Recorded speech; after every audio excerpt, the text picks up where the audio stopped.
further YouTube video, and I wanted to talk about Minecraft. I recently came back to Minecraft after a long time. I have no idea how long it's been. You might be able to tell, but I don't ever use a microphone for anything. I don't play video games with a microphone. I'm not particularly comfortable recording this, but it's been interesting to come back after so long. I last played the game beta. This video probably won't be that interesting because most of it I'm just going to be talking and standing here. I'm going to go and show you the builds. So this is the starting point. The spawn point was around here. This was the first house, and then we kept expanding it. I was playing with my brother. But I'm making this video because I'm pretty much done with this game. It was cool to come back. It was cool to see what's in the game and stuff. I played with loads of different mods and things to try to keep things interesting for a bit longer. But I've quickly lost interest in it. So I just wanted to make a video talking about how interesting it was to see that this game surprisingly is still a thing. It's still going. I've looked it up and whatnot. Apparently it's the best-selling game ever. It's the most popular game of all time, so that's great for Minecraft. When Minecraft first came out, when it was first like alpha beta, it was a huge deal. I thought it was. I remember the really early YouTube videos, and I thought this is going to completely change all video games going forward. For three main reasons. The number one, it was a near endless, unique, auto-generated environment, a generated world, and it was basically the first game that had ever done that. There had been Dwarf Fortress, there had been Infiniminer, which I'd never heard of, but there had been a few other things I've seen people mention, but that none of them are on the scale of in Minecraft. You pop into the game and you can just walk in a straight line, and the world keeps generating new things to a certain degree. After about an hour of walking, you've seen basically all the biomes, you've seen everything, but there had been nothing like that, and it really felt like it would just go on forever. There is a limit to how far it goes. Same downwards, there's the bedrock layer, but it basically goes on as long as it needs to, as far as it needs to. Second reason, you could destroy literally everything. I'd never ever seen that in a game. I didn't even realise that it was possible, but it became possible then, which was a huge deal at the time. Like literally everything that you see on the screen, you can break it. Incredible. And likewise, number three, you could place any block anywhere. Anything you saw, you could move it and put it somewhere else. So this blew my mind when I was young. And a lot of people, the reason this game had so much hype was because of all these reasons.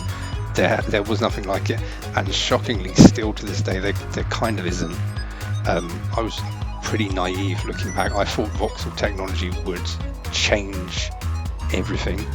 I remember thinking, when Grand Theft Auto 5 comes out, it will be like a big voxel generated world.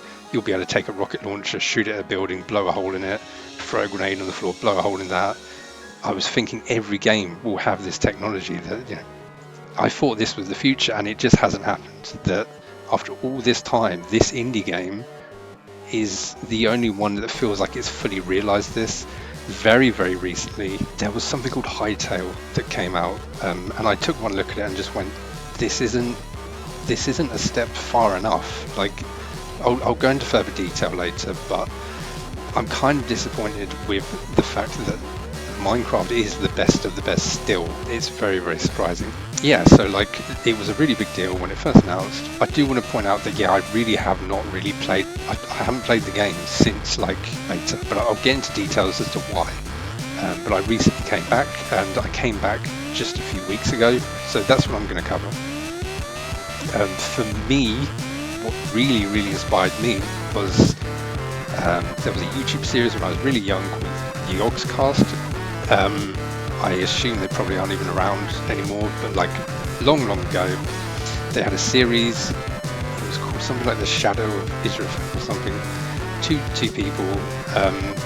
One was a Star Trek character, the other one was like a dwarf or something. The point was they were role-playing it began as like a normal Let's Play, and Let's Plays had become like a really big thing, and then it felt like they had taken them a step further, where they had another friend of theirs come in pretending to be an NPC in Minecraft, and basically they were role-playing an entire story. They were using Minecraft to tell a story. And when I was really young, this completely blew my mind. It looked like seeing the future. It looked like in the future we will have NPCs in video games that behave like that. It was really inspiring, and it gave me the idea to buy Minecraft. I did play a little bit of survival, but I had a really bad laptop with the fog like maximized, so I could barely see anything. But I've always been really creative. I always want to make things, and when I was young, at that point in time, I was like, okay, I'm inspired. I want to make a story world. Basically, I wanted to make a map that you can walk through, and it tells a story, and then I would share it online for other people to play, based on what I was seeing with the Yogscast. So the story map went as follows. The spawn point had like a ship that had sunk, and there was a little signpost that said your ship has sunk, you're stranded, follow the torches to escape, or something like that. And you would go through a cave following the torches. You would end up at a small village that's made out of wood, wooden houses and such, and you would walk into the village, and there'd be other signposts for different characters. So you Susan, and then it's a load of dialogue, and John, and a load of dialogue, so on and so forth. And one of the characters would say, whatever you do, don't go to the caves at like the north of the island of the village, or something like that. The player would leave. Sadly, I don't have any of this. It was on my old laptop from long ago. But the idea of the game is that you would then obviously get curious. You would go to the cave, and then there would be more signposts that were supposed to be the dialogue of another character, because obviously there was no way to put an NPC into the game. So you would go to read that, and it would say something like the witch or the goblin. Some character would say, take the item in this chest and burn the village down, because there's a secret lying underneath the village. And there'd be a flint and tinder. You would then go to the village, burn it down. The fire used to spread very fast in the old version of Minecraft, and then after the village burns down, there was a passageway that would be revealed underneath the village, and I built all of this. I made in the old Minecraft. There's a passage underneath, you go under there, and then there was another character and some more story. I think you went towards the beach. You went to the beach, there was loads of signposts for the characters who had survived the fire from the village, and then they would like give dialogue. We need to cross this bridge to find safety in Diamond City. This is before Fallout 4, but it was a city made out of diamonds that I was making in Minecraft. I was doing all of this in the creative mode. I realized that there's now a way to fly around. I don't remember flying when I played Minecraft. I remember walking around and placing all these blocks, but maybe my memory's bad and flying has always been in the game. But yeah, I know I was making all of this, and I made a huge bridge, I made a massive lighthouse, and then you go all the way across the bridge, and then there would be this city called Diamond City, and that would be the last area, and then there would be like a final quest that you would go there, and the mayor of Diamond City on a signpost, it says, hello, I'm the mayor. This conspiracy that led to the village being burnt down, you have to solve it. And then you would go out somewhere, there'd be another cave you have to explore, and you would find whoever gave you the flint and tinder, and then you would maybe, I don't know, solve a puzzle like jumping over blocks and try not to fall in lava or something, like something really basic. I was really young, so, well, relative, I was a lot younger than I am now, so it would have been pretty simple, and I was really invested in this. I was so invested in making this, and then Minecraft updated. There was a new beta. I've googled this. Apparently beta 1.6 is the change that I'm thinking of, and they nerfed fire, and it completely broke the way that this would function. You couldn't burn the village down anymore. You would take the flint and tinder, you would go to the village, you would set fire to it, and the fire would burn maybe 3 blocks. And I've tried making forest fires in new Minecraft since I came back. Yeah, fire does not work the way that it used to. I made a forest fire and it burned maybe 10 trees and then just stopped. Yeah, so that killed my interest. It completely killed my interest in the game, and I just stopped playing Minecraft. I was so devastated by this at the time. And then I've never really touched it since. I've never really thought about it, to be honest. I've been playing many other games. So I have not played Minecraft for I don't know how long, but I'll put on the screen how long. Then recently, Minecraft has entered the public eye massively. There was the Minecraft movie, and I was like, okay, well, you know, this is still a thing. It's pretty big, apparently, Minecraft. I'll give it another go. I'm kind of interested. I'm kind of interested to see, has anything changed? It's still going off at this time. So I go to log into Minecraft. I find my old email from long ago when I paid for Minecraft to get an account, and I try to log in, and Microsoft had deleted my old Mojang account, which really, really pissed me off. The idea that I'd already paid for a product and then I would have to pay for it again because for whatever reason the company, Microsoft, who purchased Mojang, had deleted everybody's account. It's just absurd. So I just kind of gave up. And then around Christmas time, Christmas 2025, my brother brought me a new copy of Minecraft for Christmas. So that's the reason I'm back. And that was my fun little story. So now I'm going to get into, with the backstory over, I'm going to get into my thoughts on the game. What I'm going to run through real quick. I've made some notes because there's a lot I want to talk about. I just want to use this kind of like a diary entry and just talk about my thoughts about this game. I'm going to go over my thoughts on what has been done to the game, what has improved, what hasn't happened, what has, in my opinion, made the game worse. I'm then going to show you my builds in the game, the things that I've been doing, because although what you're looking at right now is a pause screen, but although this looks kind of crap, this is the first house we built, and I've travelled all over the Minecraft, many, miles and miles, and so there's plenty more to see. There's loads and loads of other things. I'm going to show all the builds, and then I'm going to talk about mods, because I've tried plenty of different mods since I came back. That's pretty much it. So what has changed? What have I noticed has changed? Well, I don't remember these carpets for sure. But the big things, there's new caves now. Hold on, let me just show you a cave. So there's new caves, and they are absolutely gigantic. They're unreasonably so. So if I go down here,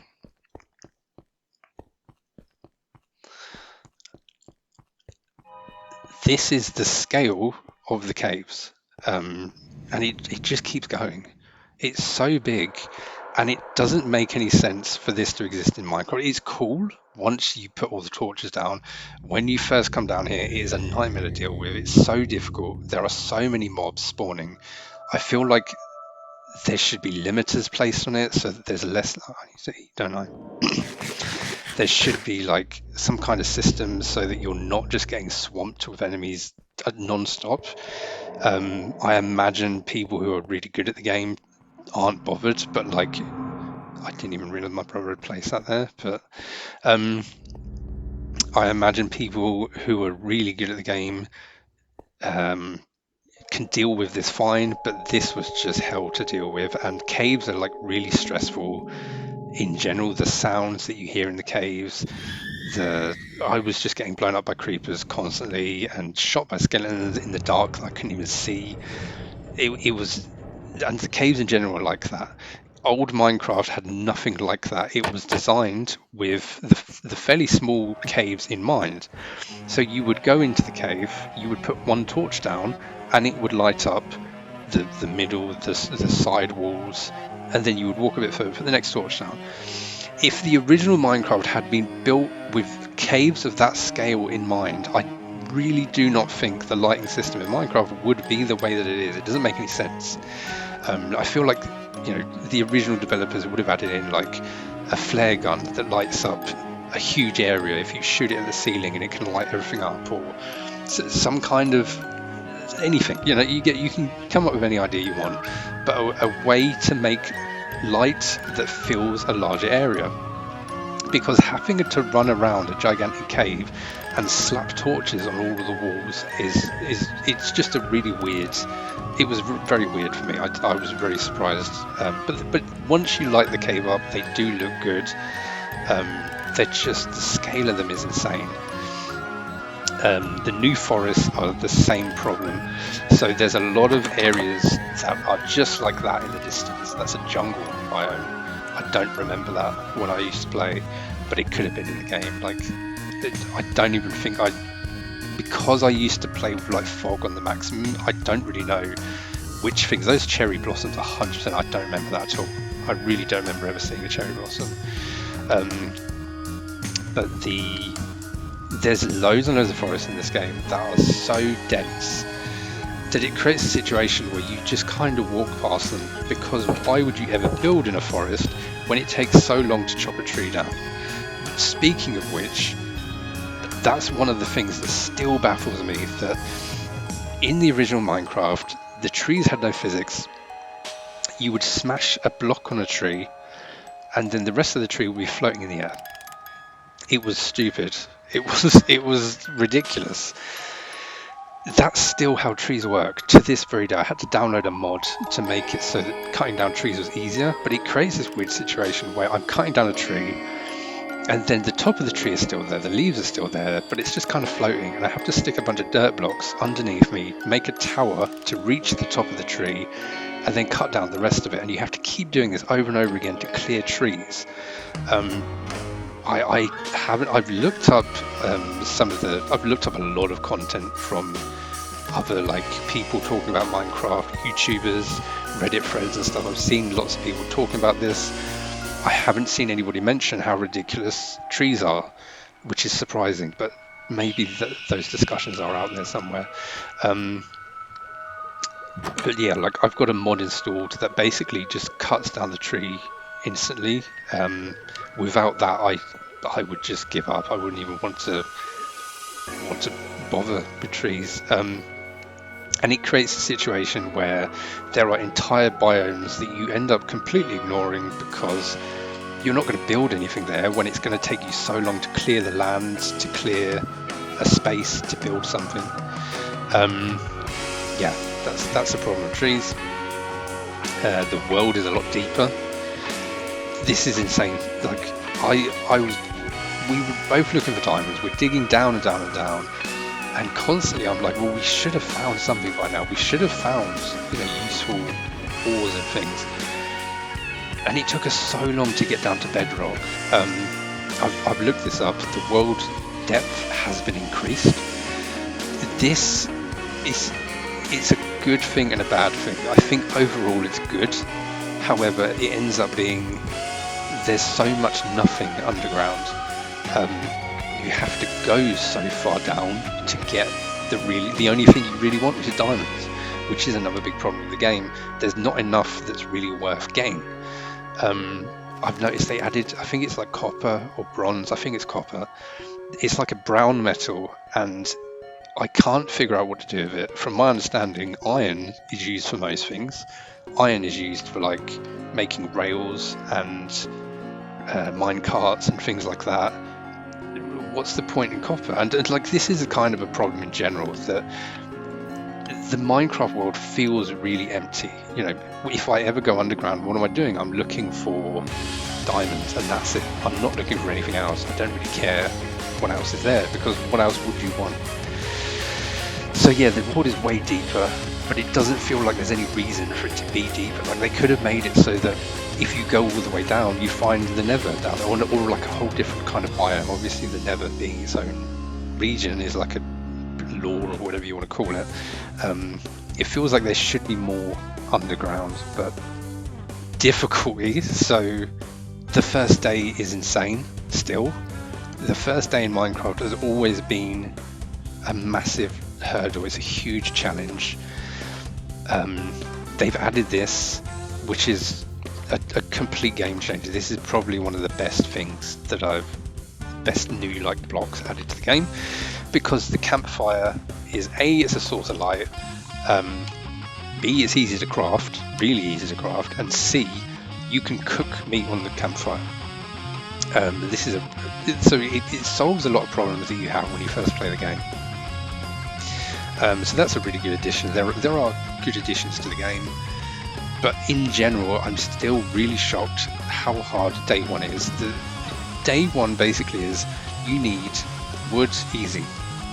Then you need to make a pickaxe. You need to find coal. If you can't find coal, you've got no light, so you can't stop monsters from spawning. And then you also need wool, because ideally you want to sleep through the night, which is... Let's talk about beds then. So beds are stupid. They're a horrible addition to the game, but they do solve a big problem. So when I remember playing Minecraft back in the day, the way that beds worked was you put a bed down, you slept in the bed, and then monsters would like kill you and wake you up. I don't know how exactly this would work, but I watched a video on YouTube a while ago. It was IBX Toy Cat. He was playing Minecraft, he was talking about something, because I've watched a lot of YouTubers try to understand, what I've missed out on and such. And he was playing the game, it was starting to get dark, and he literally just put a bed down in the middle of like a field. And I was watching the screen, does he not know how to play? Like, he's gonna get killed. You can't sleep in the middle of a field for however many hours it would be. And in real life, a skeleton would just walk up to you and kill you while you're in bed. And then the game, on his screen, it just skips time, and it went to daylight. And I was just like, that's the most ridiculous mechanic, because every time that I had been sleeping in Minecraft, it would have been really interesting if I had recorded my entire experience, to be honest, because I've had to learn so many things. Every time I had made the bed, I'd also make sure I made a house with no gaps, no holes, so that nothing could get in to kill me while I was asleep, because I assumed that was how the mechanic works. Once you realise that you can literally just put a bed down anywhere, you create a situation where the player can basically go anywhere on the map. Like, I could just walk this way, I could walk south and keep exploring new lands for hours, and every time it starts to get dark, I put a bed down, I sleep in it, and then danger's gone. The bed cheapifies like the mechanics of the game, the creativity, having to build a house, having to survive. You're not surviving anymore. You just sleep, and then the problems are gone. But in general, like, day one is obviously, if you can find wool and you can find coal, day one's fine. But what ends up happening is, if you can't find those things, especially if you can't find wool, you end up doing what I had to do, where you create a house, hide in the house with your torches, and then just stop playing Minecraft for like 10 minutes or however long it takes, waiting for the night to end and for daylight to come. Because if you go outside, the monsters are going to kill you. If you're me, they will kill you. Like, I get one hit killed by creepers. Everything kills me so quick, and in my opinion, I get the impression that everything in Minecraft feels like it has been balanced around having diamond gear. This is especially true for mods. The majority of mods that I played, we were doing a lot of things. We did like the Aether, we did Twilight Forest and stuff with iron gear at the time, because we hadn't found many diamonds, and everything was too difficult. And this is generally the problem, that it feels like you have to have the best. And there's also this book thing, Enchanting Table. I don't really understand it, but it seems like you put like a sword in. Actually, I might be able to do it now. You put a sword in, and then you randomly get like one of these unbreaking. I always choose the bottom one because it's the highest number. It says number 3. I guess 3 is better, but like I genuinely don't really understand what's going on. This one is making it so I have less durability, or higher durability. So there's loads of mechanics that clearly must exist. There must be things that players do to make it so that the game is easier to deal with. In our experience, like, we've been getting killed constantly. It's really, really tough. Crafting menu. This is possibly one of the best features they've added by far. I would struggle so much if it was not for being able to use this and see what exactly I can craft at any moment in time. This is excellent. Not much more to say. It's just possibly the best feature they've added since I've been gone. Also, the armor is still blocky and ugly like this. This was really surprising. Like, when I remember playing Minecraft, it looked exactly like this. It looked ugly and blocky. It didn't look like, decent looking armor, but it was an indie game. You kind of expect that. I'm kind of shocked that they haven't updated the armor to look actually decent, but in hindsight I can look at that and be like, you know what, I get why they've had to keep it like this, because Minecraft has so much multimedia at this stage. If they're selling like Minecraft books, or Steve is in Super Smash Bros. And then he's got diamond armor that looks like in the game, if they then update the game and make this look better, everything they've sold up until now, any action figures or whatever, is now completely outdated and the design looks different.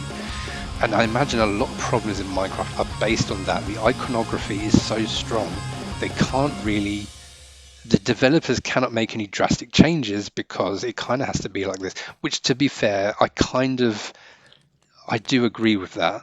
Something's over there on the map. Oh, spiders.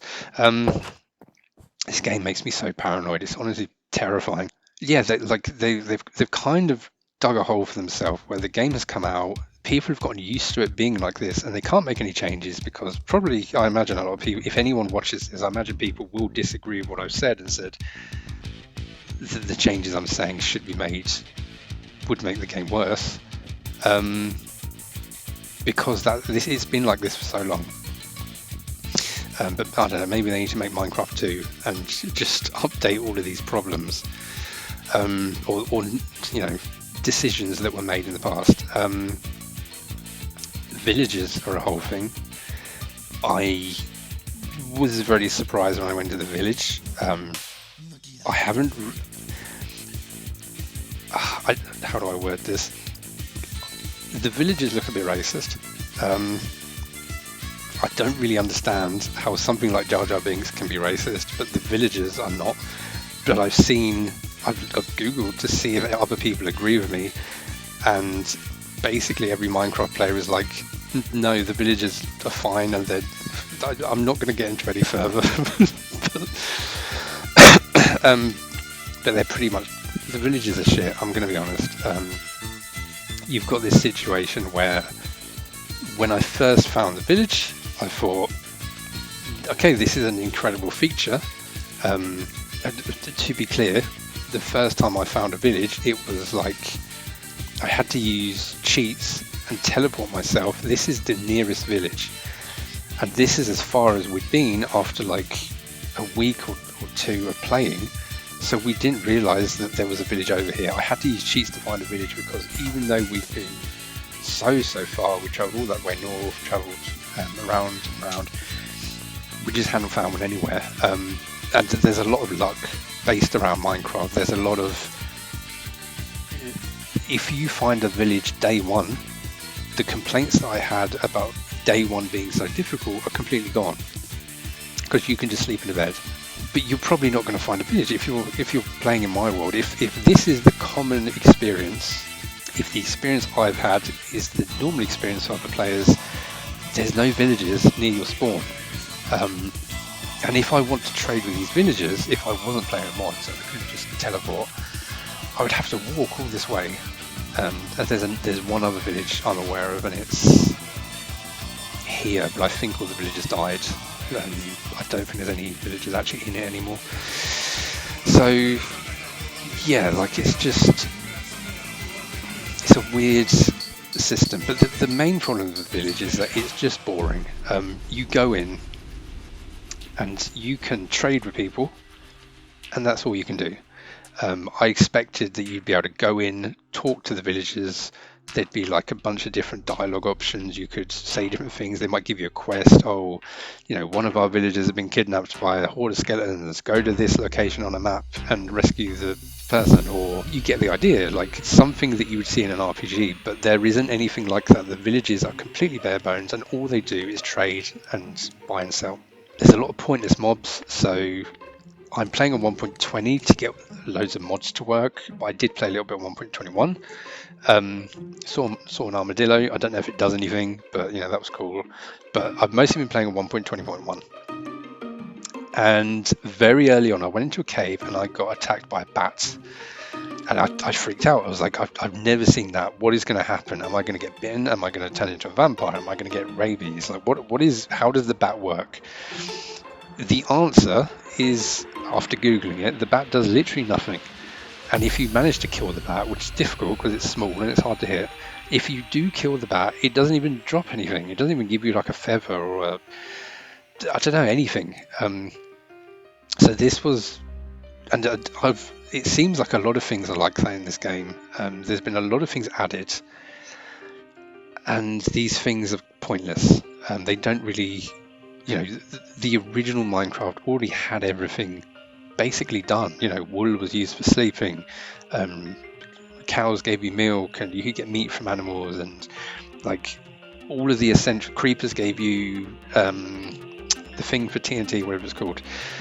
You had all of these things already done, so I guess they haven't been able to come up with anything else to give the player. Like, maybe there are things that I'm not aware of. I've seen dogs. I've seen other players with cats, but I've never seen a cat. Wolves, actually. I don't know if they're dogs or wolves, but I've seen wolves. But I've seen other players in YouTube who just walking around with wolves on a leash calling them dogs. They're like, I don't know what's going on. But I think the wolves did get added back when I was playing Minecraft still. But I don't remember. Like, I really don't remember much of when I used to play. There's a thing called the End. I've been to the Nether, that's all I've been to. But I've seen YouTube videos of the End, and apparently the only reason to go there is that there's a dragon. And when you kill the dragon, it causes the credits to roll, and the game literally ends, which is very weird to me. I always thought the whole point of Minecraft is like it's a game that you can kind of play forever, and it just keeps going. The fact that there's literally a way to beat it is, I guess it's good for like the speedrunning community or something. Like there's players out there that clearly like the idea of being able to get to the end. So I don't really know what to think of that. I think it's weird. I think it's a really odd choice. Because I always felt like Minecraft is just a sandbox, and you just kind of do whatever. And I feel like if they want to give you direction, it should be like what I talked about. That there should be little quests to do to like complete different things, as opposed to there's one final goal, you need to go to that. But anyway, I don't know how to get to the end. Bedrock edition. Oh my god. Okay, I had to look this up. There's two versions of Minecraft. There's Java and Bedrock, and because I didn't know which one to play, I've ended up playing Java purely because I can't get Bedrock to work. This is all very baffling. Microsoft has purchased, my understanding is as follows: Microsoft purchased Minecraft, and then they realised they need to make money out of it. They can't make money out of it because of the way that Java has been made, the way that it was, the fact that people can mod the game and everything. So they instead made a new version called Bedrock that's more closed off, and there's a store, and you can buy things from Microsoft, and every time you open Bedrock, it will probably advertise to you like all modern games do. And even things like skins. I've looked this up, and apparently you have to pay for skins in Bedrock Edition, whereas in this version, I went to a website called Skindex, which I'm sure Skindex was something that existed when I was young. It looked like such an old website. Pretty much all the skins I hated. The only good skins were girl skins. Like there were no male skins that looked good. That's in like every game has that problem. So yeah, this is the one I went with, like a Jester character. But you have to pay for them in Bedrock. To me, that's bonkers. I'm really surprised that it just seems like Java is better.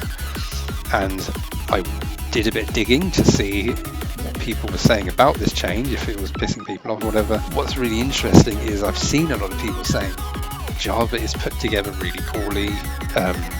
It's like something about the code. I don't know. I don't understand coding and stuff, but I've seen people saying that Java is like a mess. This, I feel like this can't be true, because I've seen so many videos of problems people are having in Bedrock.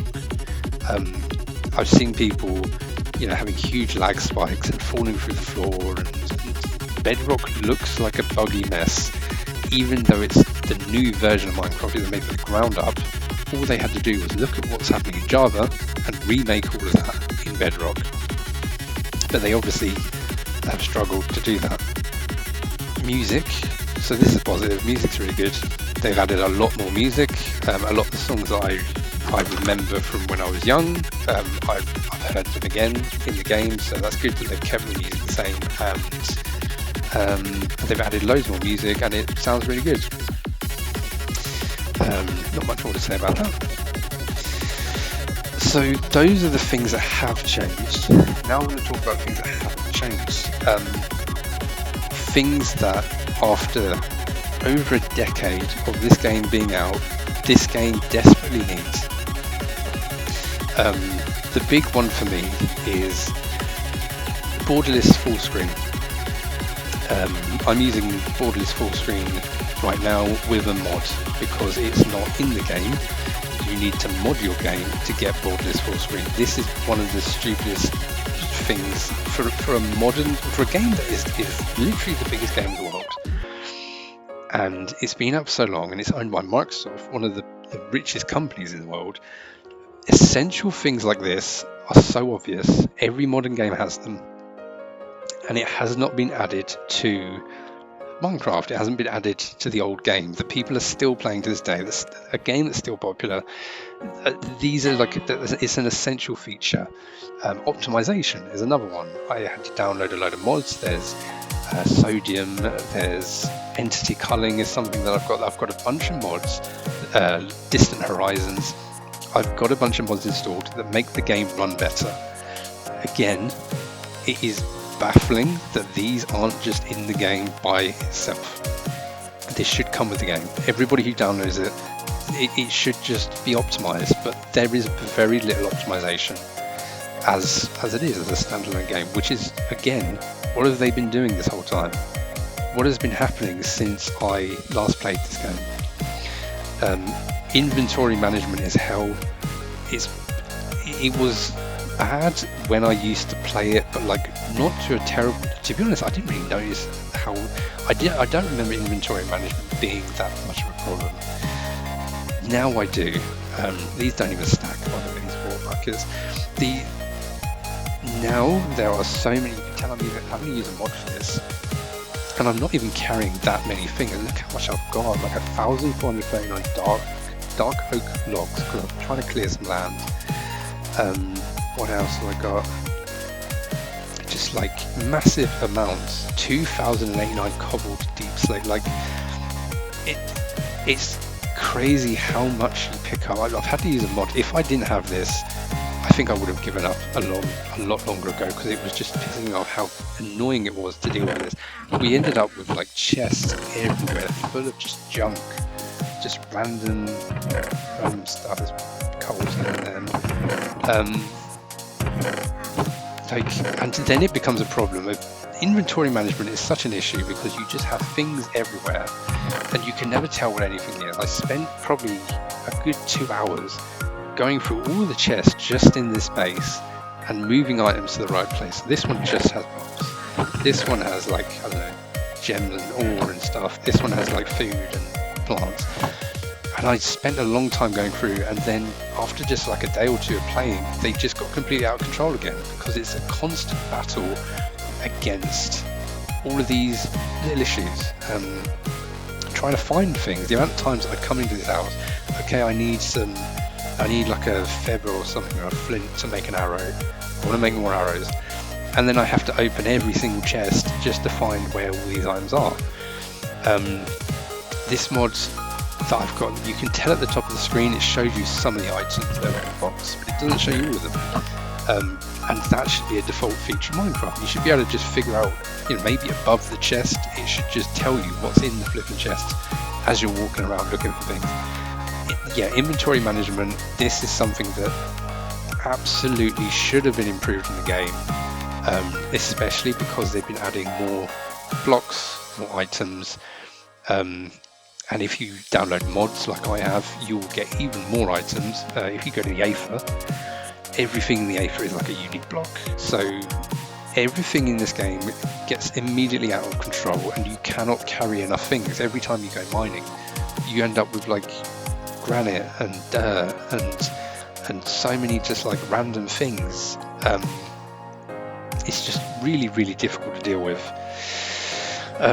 Trees don't behave like, I've already mentioned this, but like, yeah, there's no like real physics in Minecraft, and on the one hand, that's good for a lot of things, like the glass ceiling here. If you had to put up proper foundations to hold it up, it would be kind of frustrating to deal with. But a lot of objects in this game, I feel, should have real physics. The animals have physics, and a pig can't float in the air; it falls down. But a tree doesn't. Yeah, there's this really, really baffling how. I guess Minecraft players maybe don't care about this, but I think it's kind of ridiculous still. And then last thing, there's a surprising lack of like being able to customize things. For example, let's say that you want to generate a new world.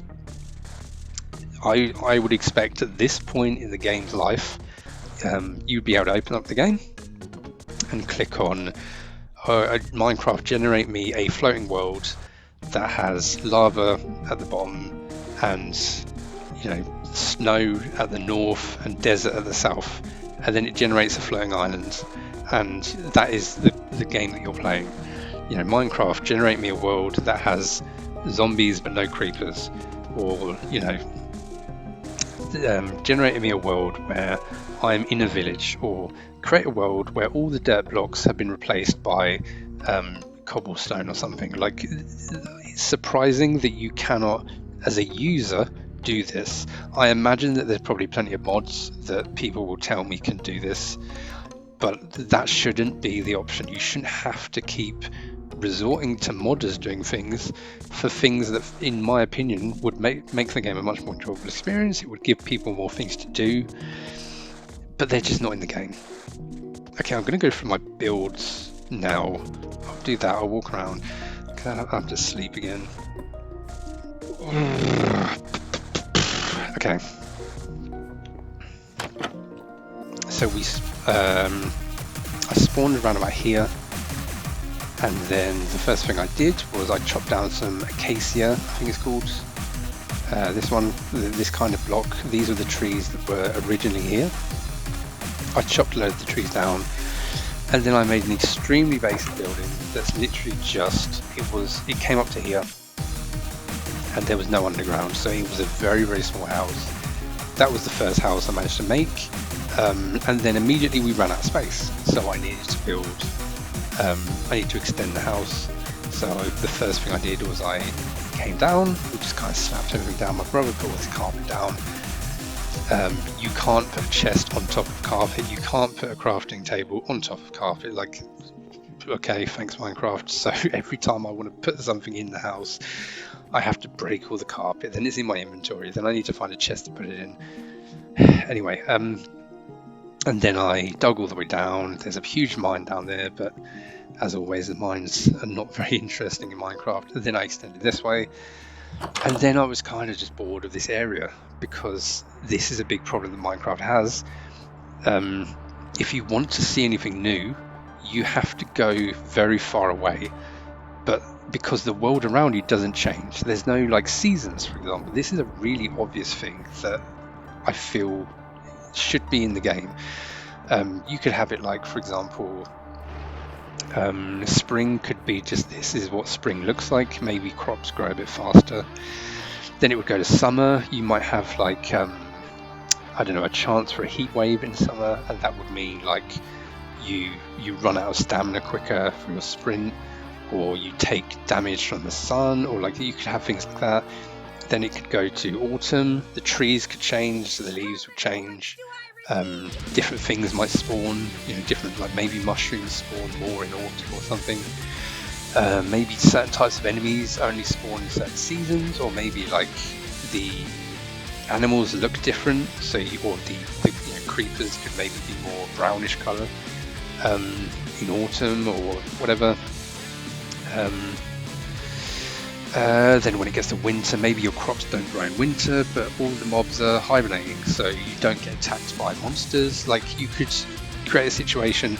Obviously this would piss off Minecraft players because they do not want the game to change at all. I get it, but just make an item that can be crafted out of like a stick and a bit of rock that lets you set the season to be permanently whatever you want. So if Minecraft players don't like the idea of their world suddenly being covered by snow, or it becomes autumn and loads of autumn leaves are underneath the trees and all the trees change colour, and that really annoys them because that ruins the aesthetic, just make an item that can allow the players to very easily set the season. Sorry, that was another rant, but yeah, I'm really surprised that there isn't more to this game. It's still really bare bones. It still feels like an indie game, even though I imagine Microsoft has, hit the gas and pumped money into this. But I guess all the money went into developing Bedrock so they could extract more money from the players. My brother made all this. I didn't do any of this. This was just a big flat area, and I was going to use it for probably like other buildings, but he decided. He mostly just makes glass and wool are like the main things that he's been trying to collect by the look of it and create. I found these and I planted these in this area. This is what we were using to make the Nether portal, because we needed the black rock. I can't remember what it's called, obsidian I think it's called. So that's when we went to, I made this. I followed a tutorial on YouTube. This is a dripstone farm. It took me literally probably 2 or 3 weeks to find any dripstone. Every cave I went in there was no dripstone, and it was driving me crazy. It really pissed me off that the only way to make more lava is to get dripstone, but we couldn't find any dripstone. Again, there's another problem. There's so many items in this game, but everything must be done by a really specific item. It's not like you can, if you have a load of iron, you can use that to make a funnel to make an infinite lava pool. It has to be dripstone, which is weird, because then you have this weird situation where you've got loads and loads of items in the game, and a lot of items in Minecraft feel pointless. I remember I'll show you later, but I made like a wheat farm to make, and I was like, okay, what do I do with this wheat though? What's the point of the wheat? Oh, you can make bread. Okay, what do you do with the bread? I'll take steak from the cow and I'll put it in between 2 pieces of bread and it will give me a sandwich, right? It doesn't do that. Okay, well, what if I try like pork or chicken? Does it give me a chicken sandwich? No. The bread is just bread. And that's how Minecraft is. They haven't really added more things with what they already have. They've added brand new materials, but they haven't expanded what the current materials do, which to me is that's the wrong way to go things. They should have made the game deeper with what they have instead of adding new things. I don't know what Lally means. My brother has built this whole area was his. This is my second Aether portal, so I went into the Aether in our original portal there, and then when I found a Valkyrie temple, I came out here. I'll talk more about this later, but that spawns here. So every time I want to go to fight the Valkyrie, I've never been able to kill her. It's impossible. We both died probably like 30 times trying to kill the Valkyrie. I can just go straight here to try to get the boss fight again. I put that there to scare my brother when he logs in again. He has not logged in again. He's not seen this. So he got bored like He hasn't played for at least a week. I think he's completely done with it. Similar to me. I don't know what he was building here. This is out of wool. He told me that when he was trying to make a lava something to do with lava, and he made a house out of wool. As you can tell, we're very old school Minecraft players. We just make big blocks. That's all we know how to do. Just carpet. Yeah. So that is the home base. There's not really anything else here. There's a dirt bridge over here. So this is a long dirt bridge that I made to the other island because our spawn is horrible. We've ended up in a spawn where we're surrounded by water.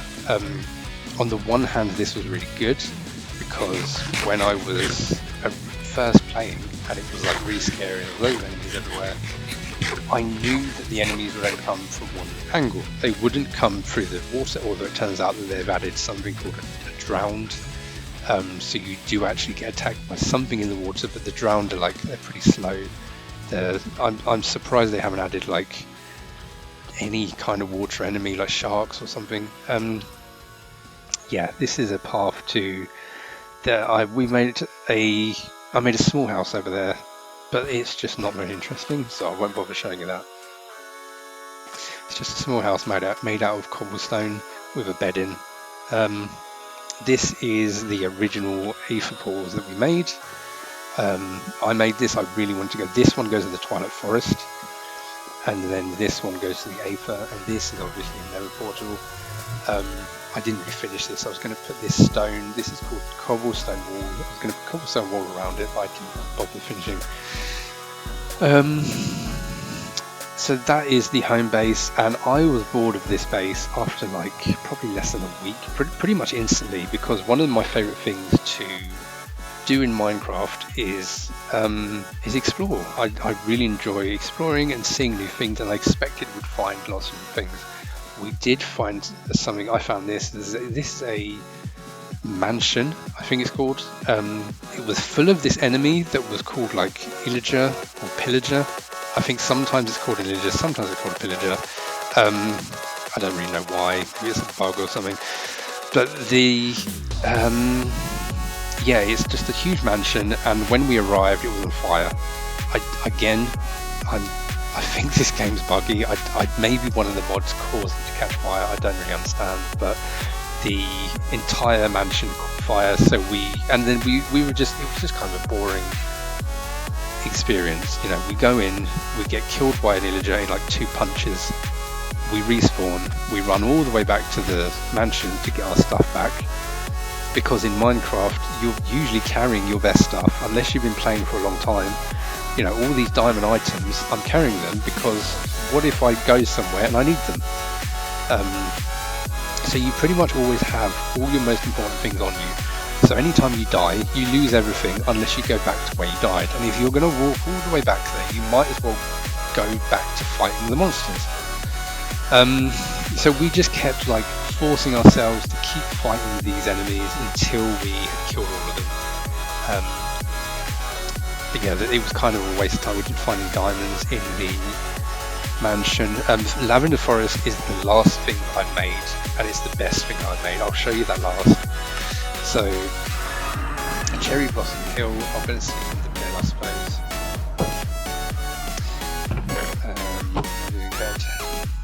So I travelled really far until I found this cherry blossom area,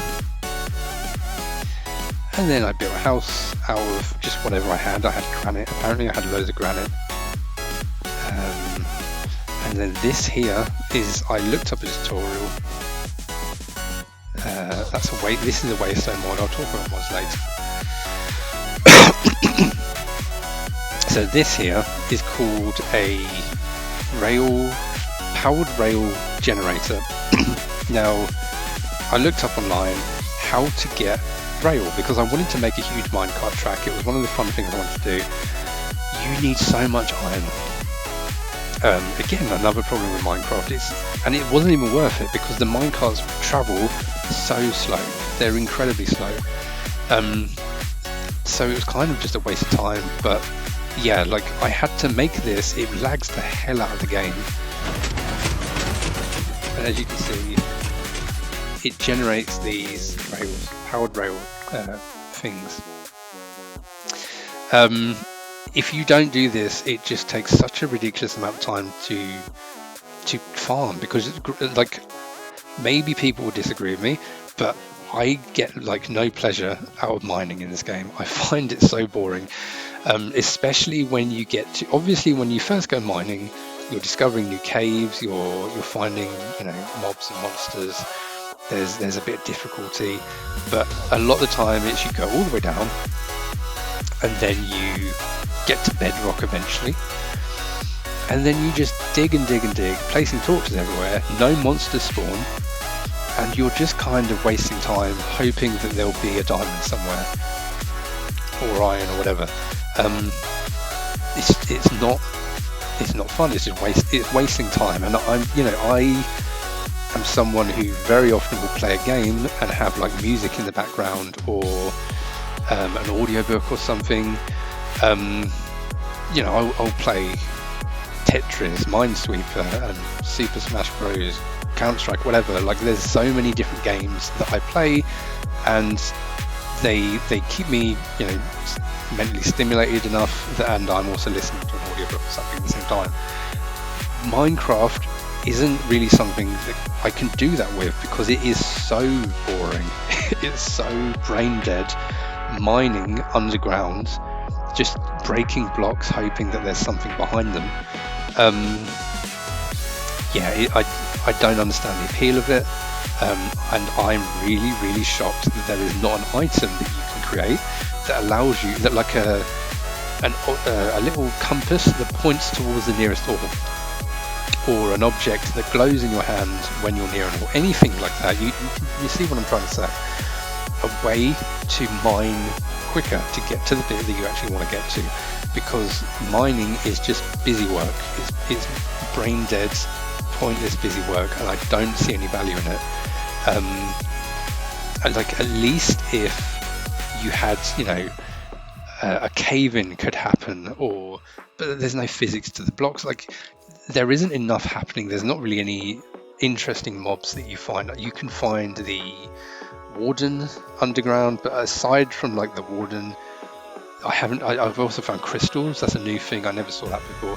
So there are a few things that they've done with the game to make going down in the caves, you know, there's things down there, but for the most part it's just dull and boring. This is where I go to, you can tell Distant Horizons is trying to load the horizon. Something has bugged.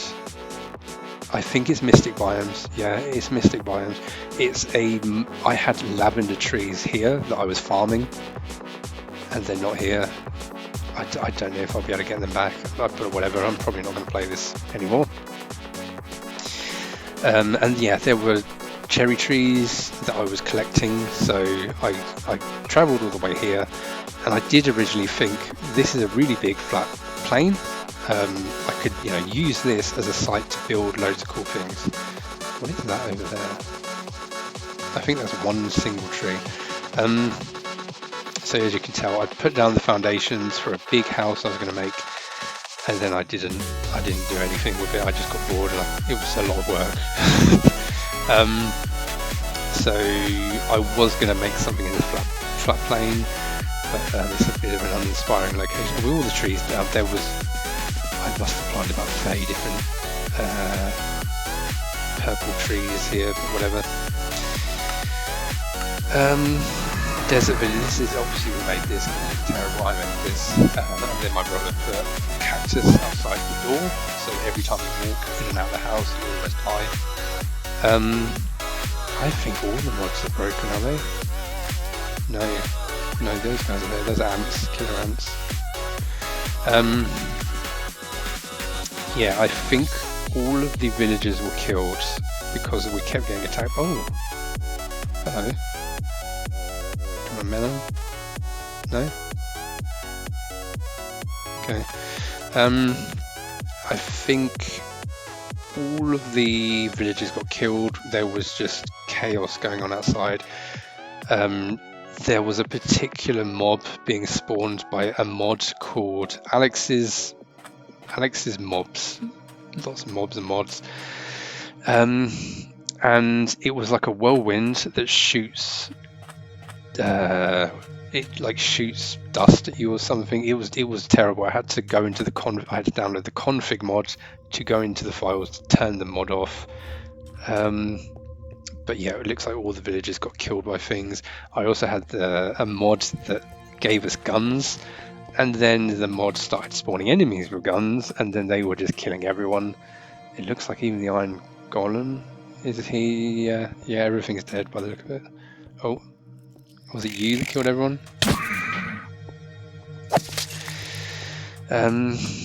But anyway, I built this.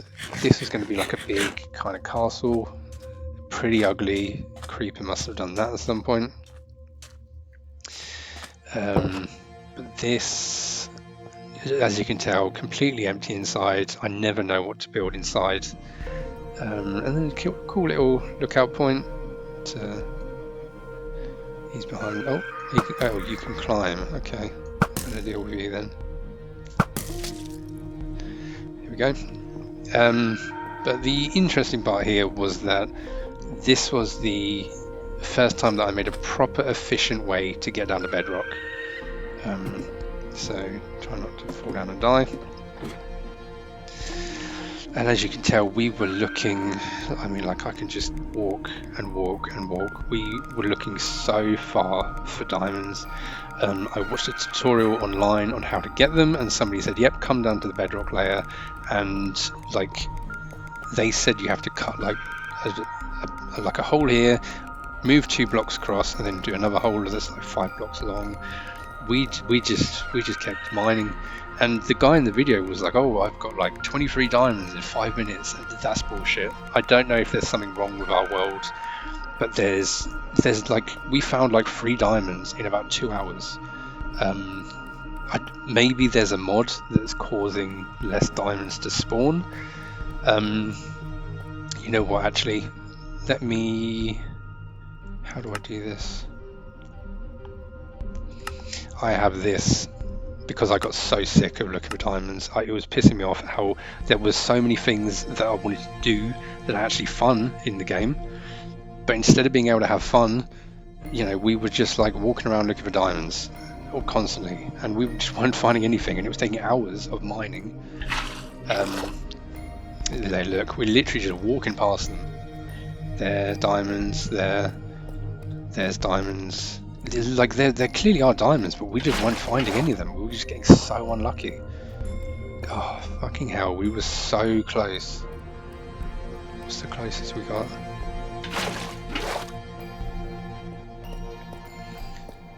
Yep, I mean, there's not actually that many. Considering how many blocks, look at this big empty area. Imagine if you were digging here. You would not find anything in that area. There's actually not as many as I thought there would be. But we were just missing them, yeah. We were just completely missing. More diamonds. That's the ladder. Loads of diamonds above us, but not many on our level. Yeah, diamonds up there. Diamonds, they do go quite high actually. Someone on YouTube has said you have to go to like Y level, where am I? Y minus 60 right now. I think they said like about minus 59 Y level, but like that doesn't seem to be a good way to guarantee finding anything. So yeah, that's the thing. Mining is terrible. Yeah, not fun in the slightest. Let's put the resource pack. Get rid of that one, done. Yeah, I've broken something. It's not going to work. Okay, I will have to end this recording and I will come back in a moment. Okay, so I've come back. Yeah, that was that. Anytime I need diamonds now, I literally just turn that on, and then dig around and find them. I could just spawn them, to be honest, but like that feels a bit too cheating. But there have been a lot of things I've had to spawn, because especially things from mods. The Waystone mod, that required items that I just didn't know how to find. I probably should have googled around to find them, but like the amount of time it would have taken me to find things, I just wanted to solve a problem and be able to like travel between all of my bases very quickly. So I have used the cheats, the give command, very often to just give me stuff. I think the first time I used the give command, I went into a cave, a creeper blew me up, I lost all my items, I ran all the way back to the cave, and I could not find where I was. I was walking around for ages trying to find the where all my items had fallen, and by the time I finally found it, all my items had despawned.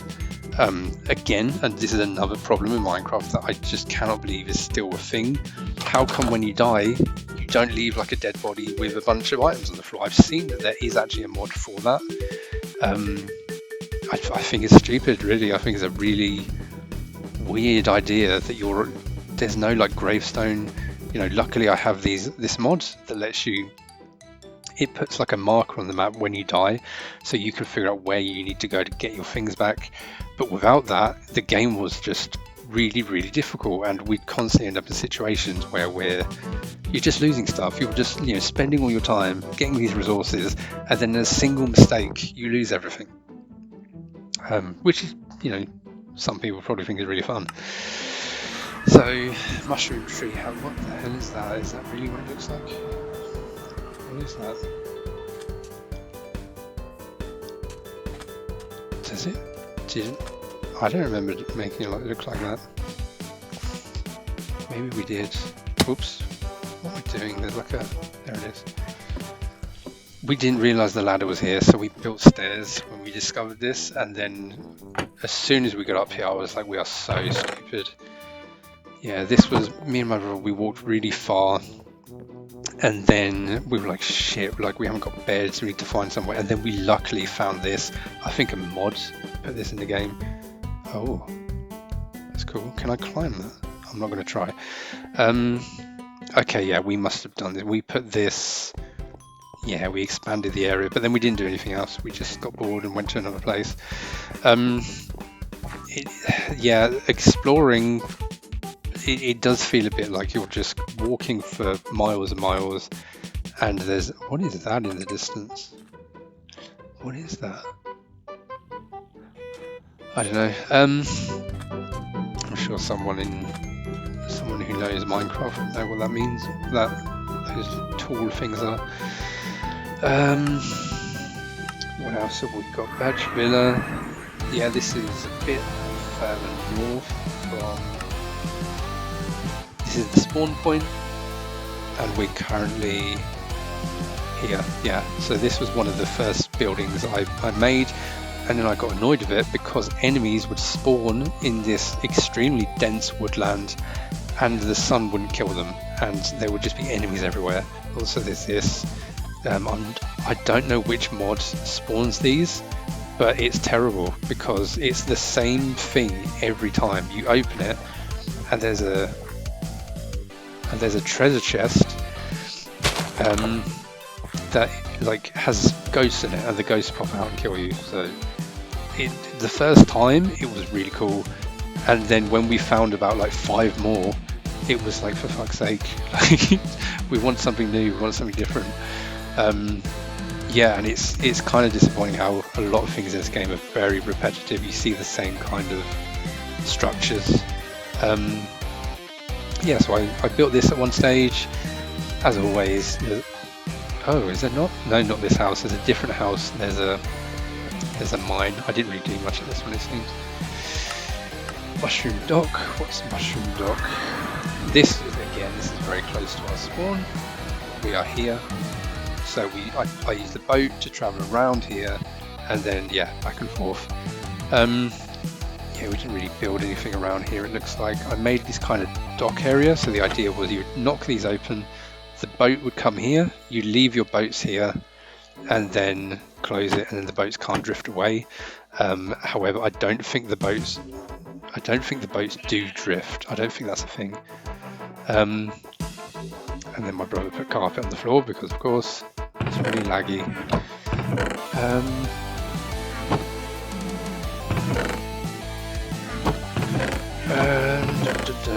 Yep, so that's that. Where's the waystone? Forest. This is the one I'm thinking of. So again, I like making a nice little path, and there's a dock. There's actually a boat at the end of this one. So I must have sailed here at some point and then just left that, and it just sits there and doesn't go anywhere, which is cool. It's good that the boats don't drift away, I guess, but it does mean that you don't, it doesn't incentivize the player to like create something to keep the boats around. Again, like more birch. This Minecraft world has so many birch trees, so many, like this biome keeps spawning over and over. What are you? I don't know what you are.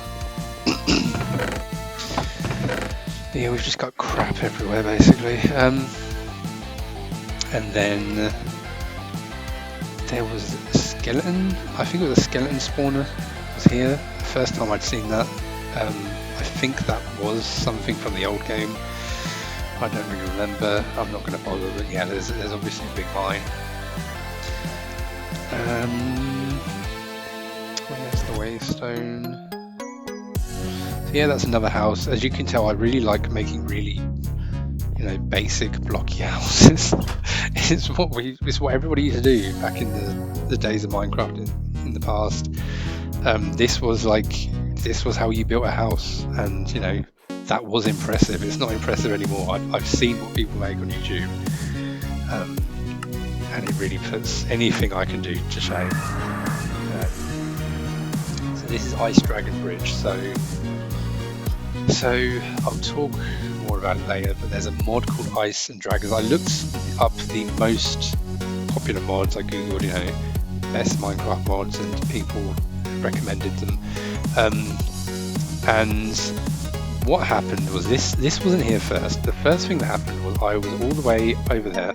I travelled there by boat because I could see this ice here. I thought, oh, that's really interesting. Maybe this area is like a unique biome to explore. I'll just go over there. So I travelled all the way over. I built a house.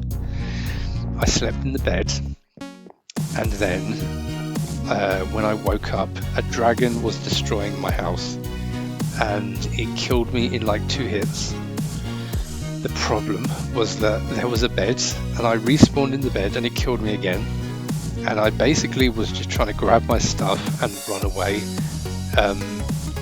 And yeah, you can tell there was a huge, like the ice dragon was spewing ice all over the landscape. What is that? White wool? It's from my brother, because all he ever does is put wool and glass everywhere. So over here, that's the dead dragon. For some reason, I can't loot the dragon. I don't know why. So basically, when you kill a dragon, it's pointless. It's just a dead body, and you don't get any items. So that's great. And then yeah, the dragon apparently lived there. I didn't know that. That's a dragon house. It does this. These kill you if you walk on them. So where's my beef? So me and my brother, after we killed the dragon, we rebuilt the house to commemorate the achievement. What time is it? 5:20. Yeah, so that was.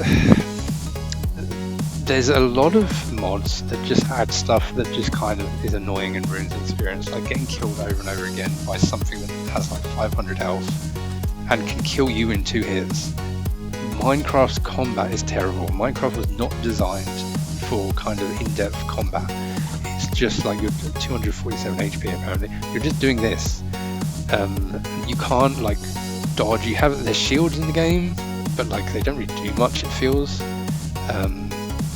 yeah, so like I made this bridge so that, and then I made a second house over there. And I said to my brother, look, we only had like iron for the most part of the time. Let's get all of our gear, sleep in a bed over there. I'm going to build a bridge, and then we're going to fight the dragon, die, obviously. And then we're going to run across the bridge and keep fighting it over and over. You've got to be really careful because the dragons follow you. So what happened, as you can tell, or maybe I just forgot to build that part, I don't know. The dragon can chase you across the entire map, even if you respawn. So what happens is you die, you respawn, and then it flies to your house and kills you at your house. So yeah, it came all the way over here and almost destroyed our house. Luckily it didn't. Yeah, that's that. That was a cool thing that happened. Snowy Village. This is a, what are they called? Villager. Villager. Oh, hello. What that is the Critters and Companions mod. Oh, these guys look a bit different. They have coats on. Yeah, so I had to use cheats to find this. We never would have seen this otherwise. We never would have known the ice biome was even over here. Even with the map, it would have taken so long exploring, and it's so difficult to explore. Obviously now I realise that you can just put a bed anywhere you want to sleep, but I didn't know that at the time, so I had no idea. It was really difficult to get around. Everywhere I went, I would take a load of wood and I'd build a house and take a bed with me, and then I would quickly build a house and sleep in the bed. But now I know, if you want to travel the world of Minecraft, you can just walk around with a bed and that's it. You don't really need anything else. This is what is this? Dreadstone. It's something from a mod. Oh, okay. I'm going to stay away from this, but the enemies that spawn here basically spawn infinitely. I can't remember which mod this is. I'll have to go check again. There's a door here, Keyhole, Ice and Fire. Again, this mod where everything is way more difficult than it should be. The enemies that spawn, they rush you, they're really fast, they're really dangerous, they hit you really hard. But more importantly, there's about 200 enemies in that building. And there's not really anything. Sorry, you're gonna have to get out of that bed. I want to. How do I get him out? Okay, I don't know how to do that. Oh. Okay, I think it's lagging so much. He did actually get out of bed. There we go. You can do that. You can just steal people's beds in Minecraft. Where's the waystone? I get so lost in this game. There it is. Okay, next up, Coal Quarry. This is just like I walked really far until I found a huge load of stone like this. And there's loads and loads of coal that spawn. I didn't bother to mine any, to be honest, because we had a bit of coal. But or I left some by the at least. But yeah, like finding things like this is really, really good because it creates a situation where you there's loads of coal right on the surface. So this was like one of the more valuable finds if I didn't already have like loads and loads of houses near mines and stuff. Yeah, I don't think there's anything. I made a bridge to here. I never really did anything in this base though. I built the base and then like I never came back here and did anything. Yeah, so I haven't really done anything here. What else is there? Coal Quarry, Savannah. This is something that spawned. I can't remember which mod spawned this. That's not modded. It's Brown Banner. That's a real thing that Minecraft has now. Yeah, I just put a waystone here. I built this little hut, but I didn't bother to explore this area, to be honest. I must have found this from a Nether Curse of Vanishing destroys the curse item if you die with your yeah, there's these little things that are like half built nether portals. I think that's actually normal Minecraft that spawns that. God, there's so many enemies everywhere. The seagull. Yeah, it is. Seagull. Creeper. I think there are gorillas in this biome. Can I see one? I don't know if they're dangerous. Oh! Leaf insects. The mods add a lot to the game.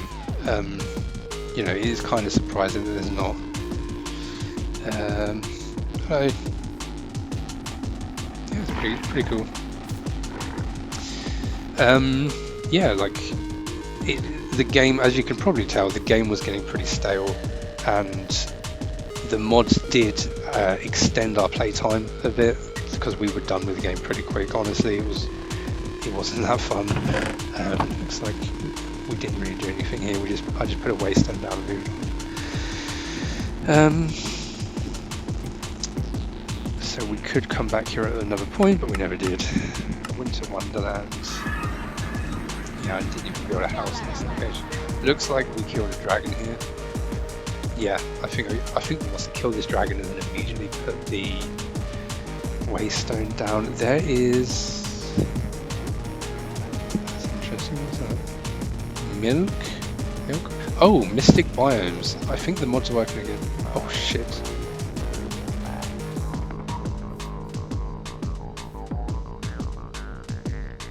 Okay, he's stuck.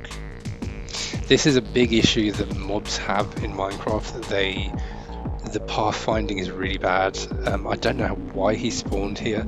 Oh fucking what the hell? Look at my health. Like literally just fell on me. What the fuck, man? Like genuinely, this is from Ice and Fire Dragons. Do you see the point I'm trying to make? It's not a good mod. It's the fact that that's one of the best rated Minecraft. Oh, skunk. The fact that Ice and Fire Dragons is one of the highest rated Minecraft mods to me is insane. It's not enjoyable. What do I do? Oh, this is an interesting area. I didn't see this before.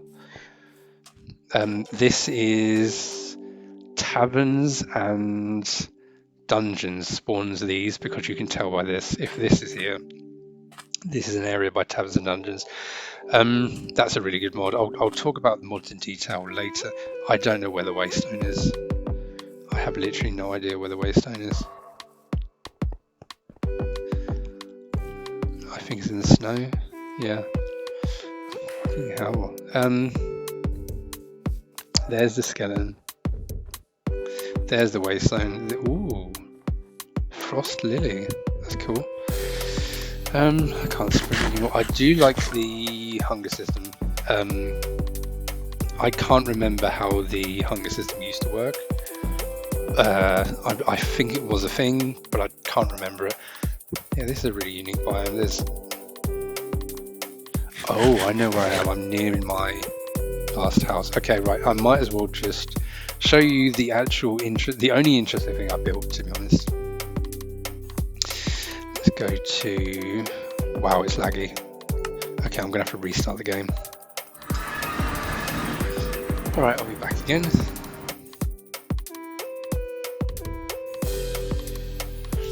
Okay, so this is the still loading.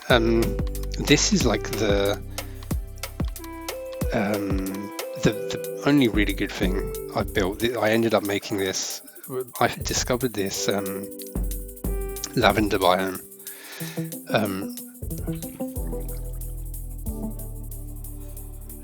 Wow, fuck me. Okay, so it looks like one of the mods has delete. Yeah, the trees are gone. There was a type of tree. It was a purple tree, and I used the wood from that tree to build the house, and I also planted that type of tree all around here. But it's not here. Oh, I can literally walk through this. Okay, well that's disappointing. So let's talk about the base. So yeah, when I found this lavender and it had like the purple trees everywhere, which obviously no longer exist, which is disappointing because it was a really beautiful area. I have no idea why it broke, but I don't know what mod it's from. Yeah, like I built a house out of the purple trees and I was farming them and whatnot. And it was a really basic house, and the idea originally it was just a block, and I really liked the idea of having a big kind of like witch or wizard tower built into the back of it that would loom over the house. As time went on, I kept expanding the house. I was building up and up and up, building balconies and things, and then eventually when I got to the top I was building the roof, and I kept falling off the roof and dying, and it was pissing me off so much that I turned on creative mode, and then I was actually having a lot of fun. Maybe like if I just played creative instead of survival, I might actually enjoy this game more.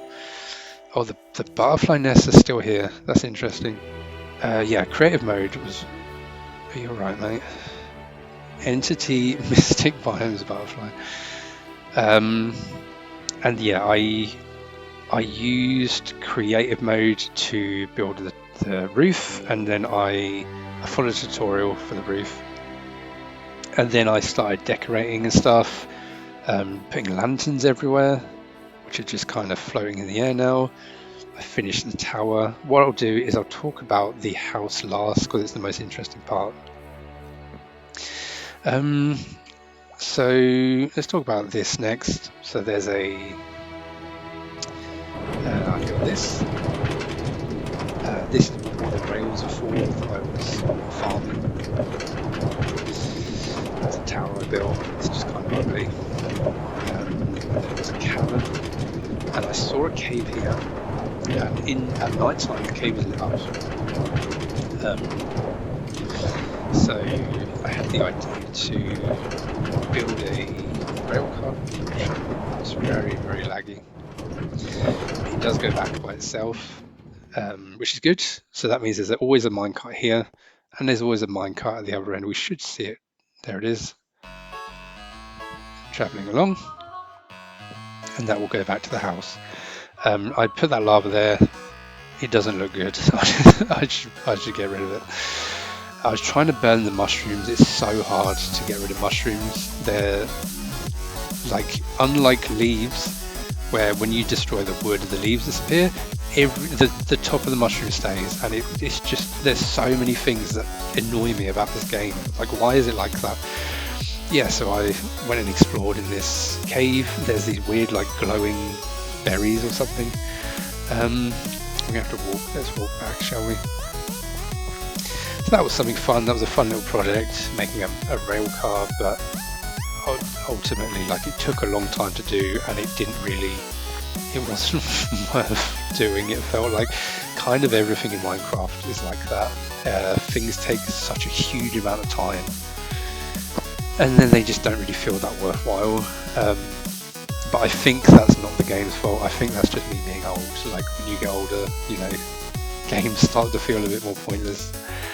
Yeah, I mean, it's a really beautiful game. Like that, I wish the sunsets were here and the sunrise was there. I don't know, maybe the idea of waking up in the morning in my Minecraft house and seeing the sunrise and the front of the house is better. But I don't know, I kind of like the idea of having the sun set where the house is facing. I'm just going to sleep. Literally nothing. But I should be able to, yeah, of course, because the way, even though there's no walls anymore, I can just sleep. So I'll talk about the small... fuck are you, man? What are you? Shitting yourself. So, these like cherry blossom things, I literally just copied from a tutorial. I had to spawn these blocks. I did it in creative mode. This one I think I did this legitimate.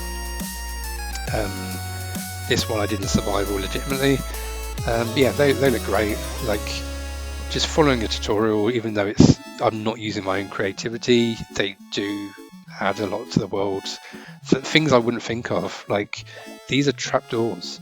I wouldn't have really put one and one together to think to do that. But and these things, I didn't even know these existed. I don't know how to get that. And here's a swing that I also... What? Go away. What do you want?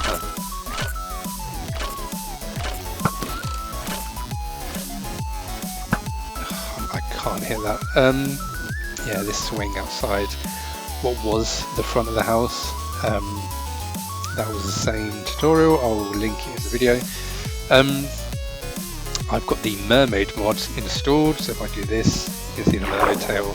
And the idea is that I can very, very quickly get to the ends of this, what is it called? Like the end of the path. So instead of having to walk everywhere, swimming is a lot quicker. And it doesn't, I think the mermaid mod makes it so you do not burn stamina when you swim. Or maybe there's a glitch or something that does that. There is a village of, actual villages far away. These islands in the sky, there's nothing up there. I've been up to them, which is kind of pointless. Most things in Minecraft, you see something cool and then you get nothing. What do you want?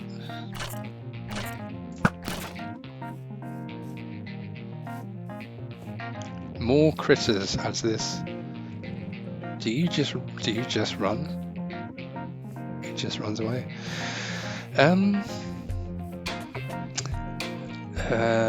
Yeah, these floating islands, I don't know what mod added this. I'm sure that's not in normal Minecraft. I have no idea what mod adds them, but they're really cool. They look great. It's just a shame that there's not like a treasure chest up on the top or something. There is something really cool that I saw on the internet. There's a village this way. I'm not going to go there. This tower, I don't know what mod generates this, but it has this. Oops. Okay. And a bit of lapis for some reason, but like, I don't know what that is. There's a lot of things in this game that I think, like, are they interactive? Like, does a mob spawn near these? Like, is there... it's so hard to tell. It's very hard to understand what's going on in this game. There is a village this way. So, this green guy. I don't think this is a normal village. I think a mod, probably Dungeons and Taverns, added this village. But I'm not going to show you that. It's not very interesting. So this is something cool that I found on the internet. If you do this, you can make the lava float. Then you can make an underground base. I didn't bother making the underground base, as you can tell. But I was going to. I did the lava. It took me a while.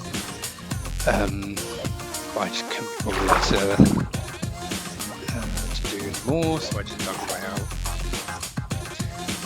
Oh, just go down. Just go down. Oh my god.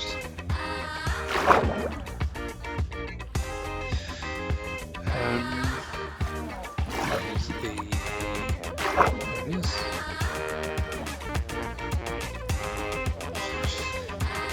I haven't even started talking about the mods yet. I made a lighthouse.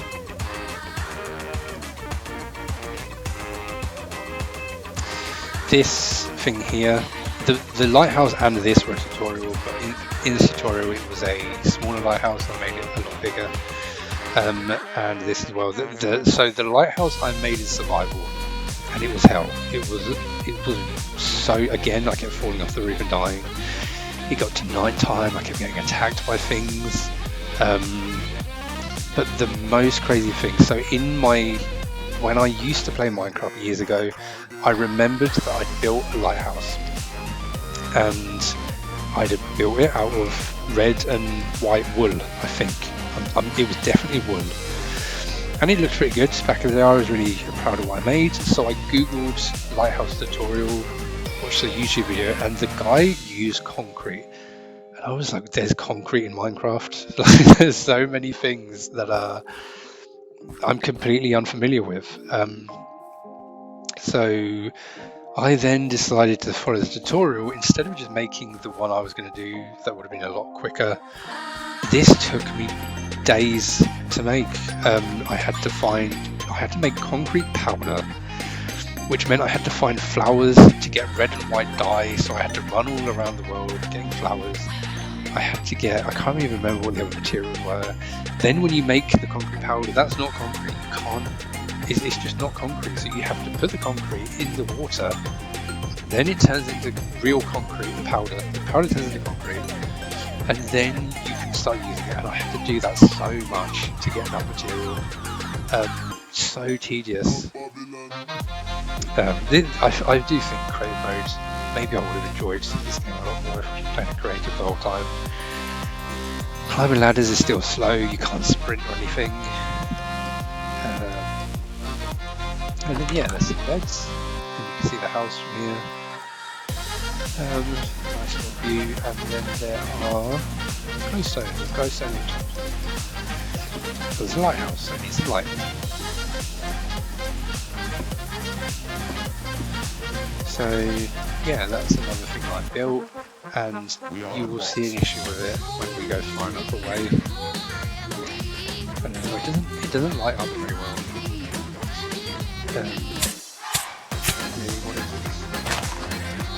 Kill a bush. Just a few more things to show you, and then I'm going to start doing a mod review, and I'll talk about. You can right click dirt, and it turns into dirt path. I do not remember that from the old game. I'm 100% sure that's new. That's really cool. It would have saved me a lot of time doing all this. But I saw a YouTube video where someone did it, and I was just like, that's really, really cool. So the last thing, I made a wheat farm. I mentioned this earlier, kind of doing this. There's just not much to do with the materials, really. But this is a dripstone lava farm, so this is the way to get into the lava. And then there is this absolute psycho shit here. So this is called a cow farm. Let me explain. I went on YouTube and I wanted to build a nice pretty farm area. So I googled farms, and what came up was a bunch of sick, twisted, like if Microsoft was making this game today, they would absolutely make it possible for the player to do something like this, because basically what's happening is you're making like a slaughterhouse factory farm. You are making like cramming all the cows into a tiny area, and then you feed them, and then they breed with each other. But because there's so many cows, they start dying. Just like they sound like they're suffering. They sound really loud, and then you get raw beef. That's why I've got so much to say. That is literally what I'm from me googling around. That is how people play Minecraft today. It's not how I remember it. There's a lot of crazy things that modern Minecraft players do. That is just like I found it really surprising. So when the house had walls, and it did have other flowers, it had purple flowers on the bottom as well.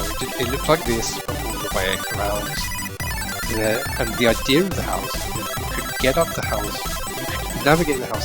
So for example, you could go up the side, along the vines, and you could go up here,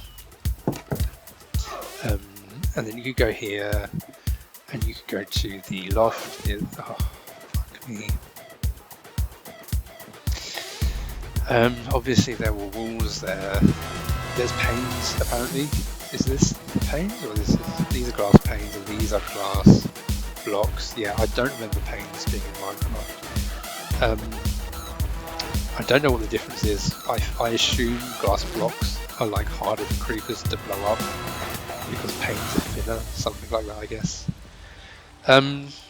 Yeah, so there's the attic. I haven't really filled much in the house. I would have done it if I could have bothered. Oh, fuck. So you can... Yeah, I spent more time doing this. I had a lot of fun doing this.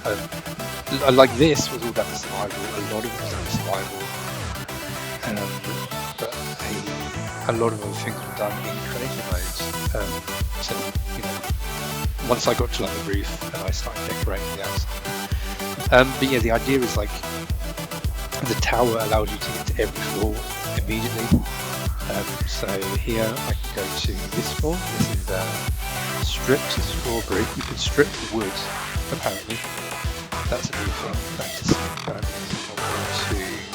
the doors have gone as well. I'm glad I didn't bother to do anything else. But it looks like it's completely top of the house.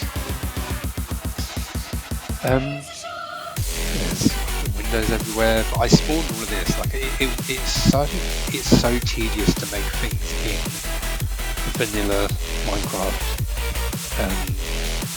It's in survival mode. Here, they're creepy. It's probably going to walk into my house, isn't it?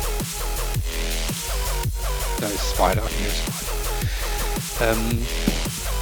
I found this in a building and I stole it. I don't know what that is. I don't know what to do with it. Potions or something. I've never seen a potion. And then yeah, that's the house. What's interesting?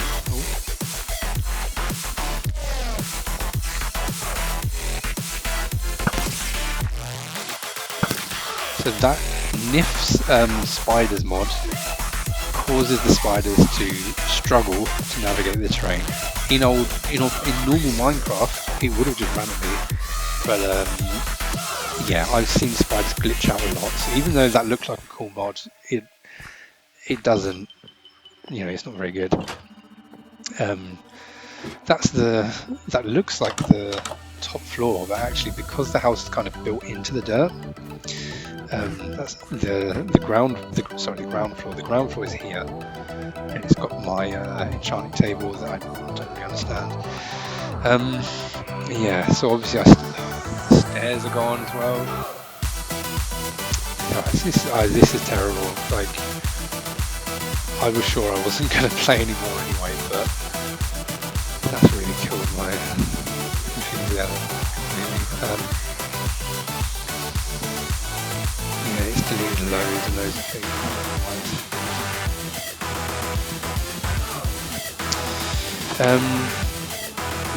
Yeah, that's kind of how the house works. I'll show you this. Actually, this is cool. So, this is my underground portals to, and I'm really happy with this. It turned out really well. It took me a long time. I did all this in survival. This was all 100% survival. I had to dig a huge area, fill it with torches to make sure things didn't keep spawning. And there's gold apparently. Yeah, I haven't really finished it because my plan was to put the materials of the Aether were going to be here. This is Skyroot, Holy Stone. This is still the old one, but I was going to make it like Aether themed in here. And you can go through, these were going to be Aether flowers.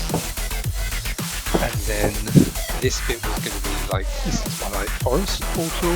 And then what I do is I keep all my junk from these areas here. You can tell this is a pain in the arse how many items there are in this game, how many mods and so much stuff. And then this is the nether room. These are nether fungus. The wood is like crimson. Yeah, I didn't really add much. The portal needs to come further back, but it's because it was just here, and then I expanded the area afterwards. And I make sure to keep the door closed because I don't think things can come through portals, but I get a bit paranoid with that. So the idea is when I'm going to the Aether and the Nether, I set my spawn point, I sleep in the bed, and then the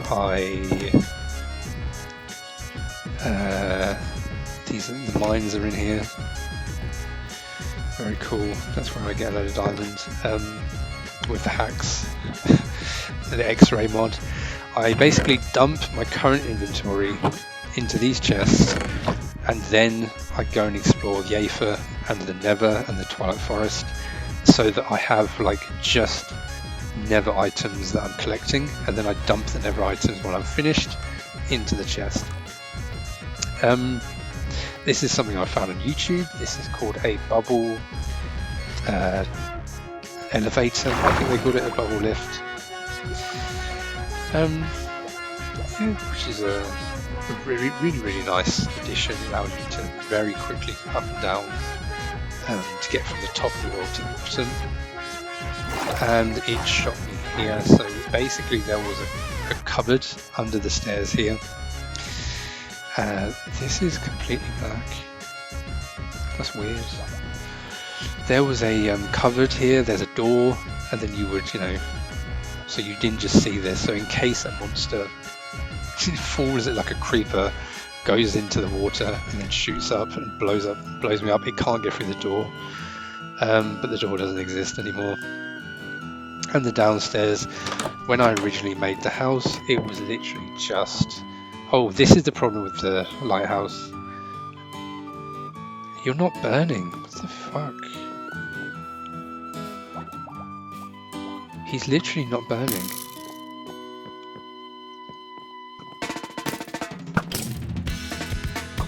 This is so, oh, now he's on fire. This game is so weird. Like this is one of the things that kind of annoys me. Like this forest is so big. I started a forest fire. I'm not going to bother, but I started a forest fire, and now there's just like random. Oh, you can kind of see in the distance there. There's just random blocks in the air. It's just a mess. Like there's no easy way to clear a forest. Everything takes too long. So this lighthouse, it doesn't look like a lighthouse because of the Distant Horizon mods. Like when I get close enough, it will look, the blocks will properly generate. Eventually, guys, you have to get really, really close. There it is, and now it looks like a real lighthouse. But when I'm far away, it just looks terrible. Obviously, I could just turn off Distant Horizons, and I could play the game with like higher, whatever it is, render speed or something. But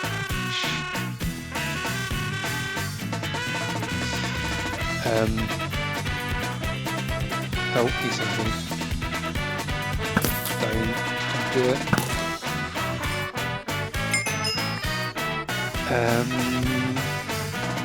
I think that is everything to talk about with the builds. Yeah, that's literally all the builds that I had to show. Yeah, like it would have taken so long to expand the area here because of the forest. This mushroom biome, I mostly started clearing it. You can kind of see I chopped down all the trees. Well, no, I didn't. There were purple trees here. But how do you see me from all the way over there? So stressful, this game. Yeah, but these mushrooms are like so frustrating to clear. Like I just can't bother to deal with that. It's so annoying. I cut down quite a few of them, but it's just like really, really tedious. Really, really tedious. Okay. And yeah, my plan was also to build something here. I was going to build like a few houses and things. My house would be here, and then it'd be like just like an area with houses and things at the bottom. But I never got round to. I just didn't have the energy. I don't have the patience to,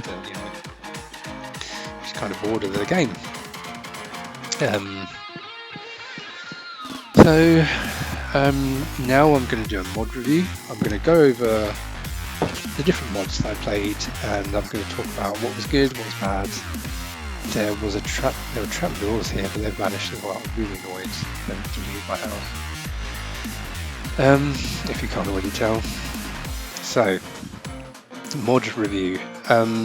Coming back to Minecraft, I was expecting that with this game being out for so long, I figured there's going to be like the modding community would be huge. I expected it to be way more aggressive. I'm really disappointed by what the modders have been doing. I don't think Minecraft modding is even remotely reaching its like full potential. So to give an example, I was expecting like more content to find while exploring.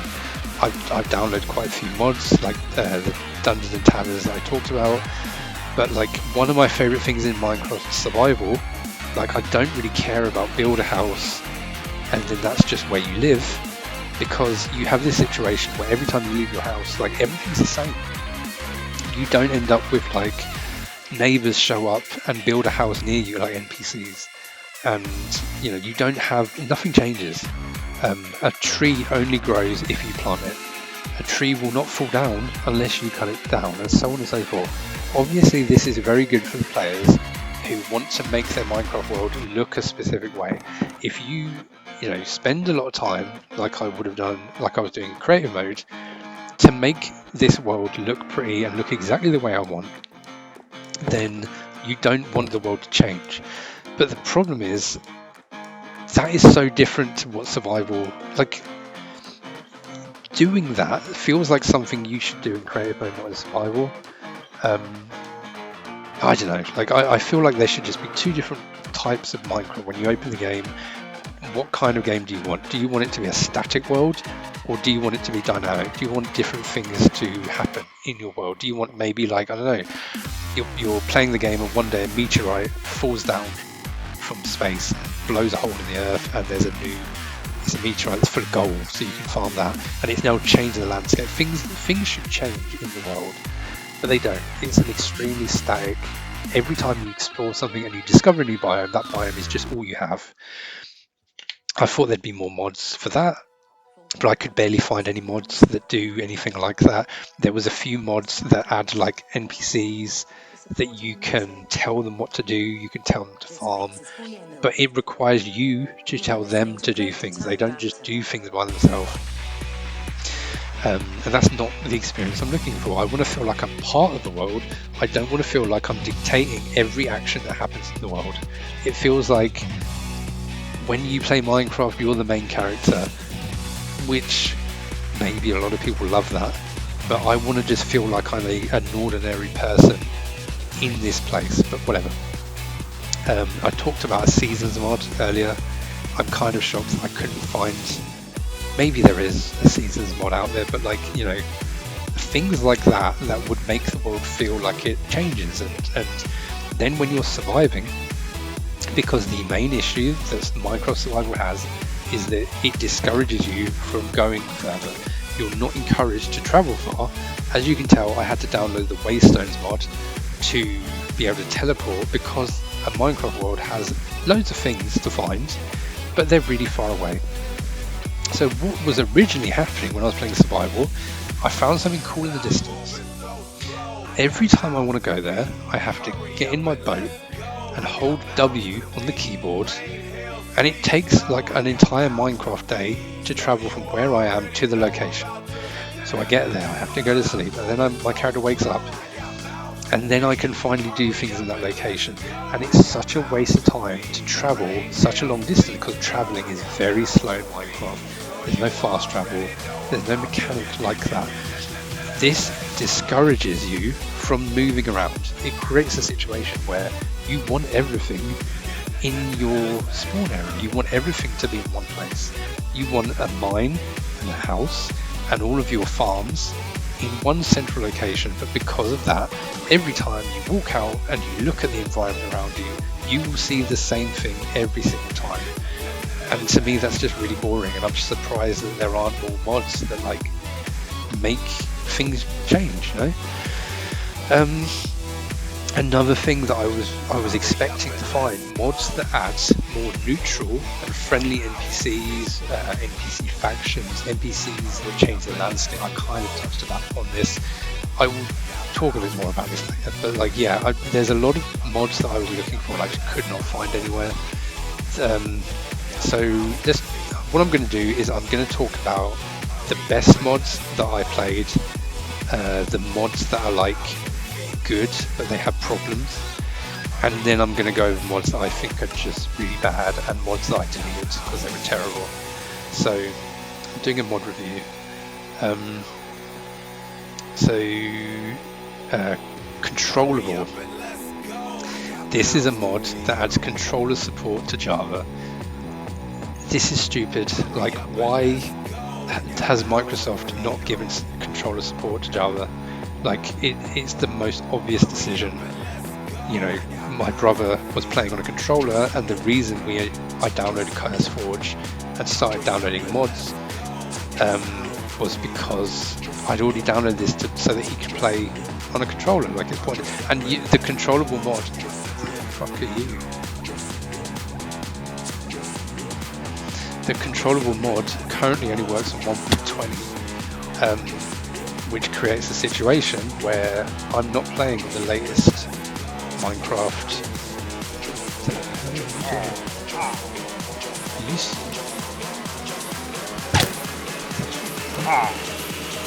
What did I do to you, man? Okay.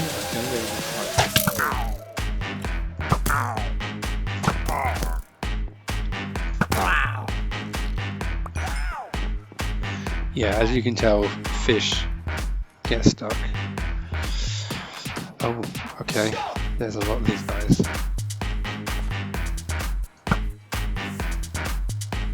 I'm sorry, I've got to deal with this. Really? They just kill each other. They'd actually kill each other.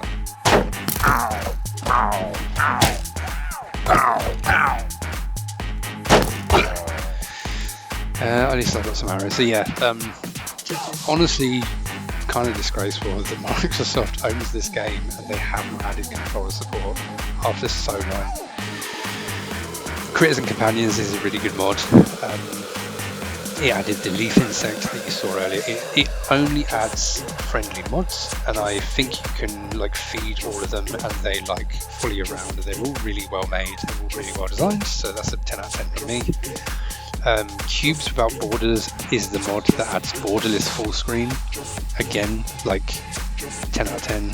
Why is this not in the game? Distant Horizons, as you can tell, it makes your game, because when I was playing, I increased the distance as far as I could, and my PC was just like making a lot of noise. This mod causes your PC to make less noise, but it keeps the really far distance. It just like renders it with less detail. It looks like, I think that's what it's doing at least. Dungeons and Taverns, already mentioned, it adds more things you can discover, like buildings and things that are just kind of sitting around the world. Good, because Minecraft is very empty. Embeddium, Sodium, like optimization mods. I'm running Embeddium.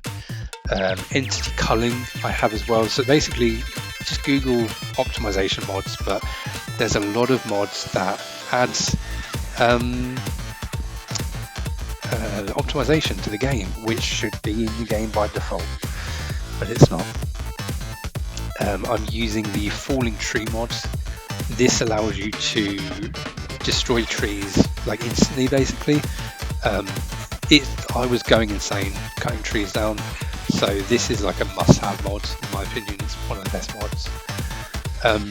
Immersive overlays. This is the mod that is showing the time from the clock on my screen. I think you can do other things, but this is the only thing I've noticed that it does. But it's good, yeah, good mod.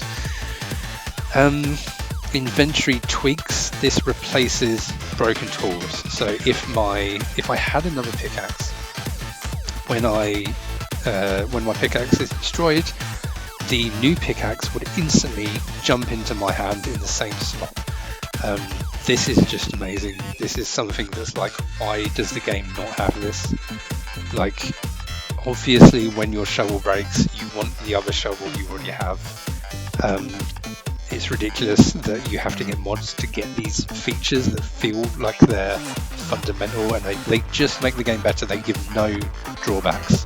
There's not really any significant drawback to making the game, simpler to play in this way. Jade is a mod that shows you what you're looking at. So here I can tell this is a cherry fence, and I should, if I want to break it, the best way is with a axe, and a wooden axe is fine. This is easily one of the best mods. Like, this might be the best one, to be honest. I I need shears for this apparently. What you use for sheep, you need it for the leaves. Yeah, this mod is absolutely incredible. It helped me a ton. But being, as usually says, being new to the game after I hadn't played for so long, there were so many different things in the world. When I went to the Nether, there was like Nether wart something, and you meant to use a hoe to break it. Like I never would have known that if it wasn't for just being able to look at things and know.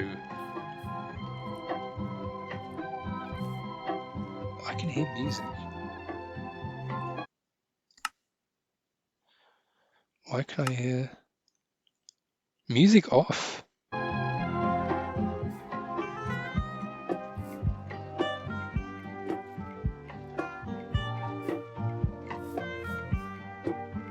I can hear music.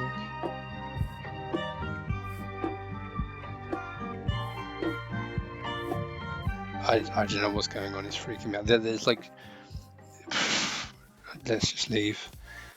Apparently, more zombies are literally spawning in the house.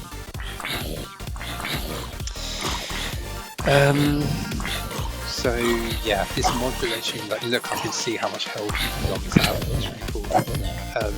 Really, really useful. It makes it so much easier. God, I need to go to sleep. All these things are spawning.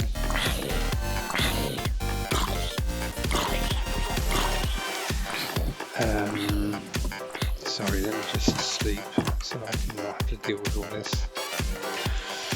I think it's really annoying that the daylight. There's a lot of weird ways that spawning happens in Minecraft, and I don't fully understand it.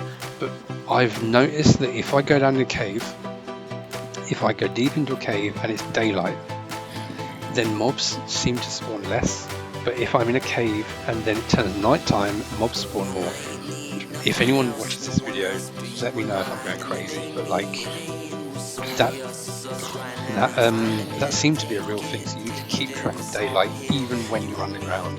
This is weird because, in my opinion, when you're underground, the game should be spawning monsters all the time anyway.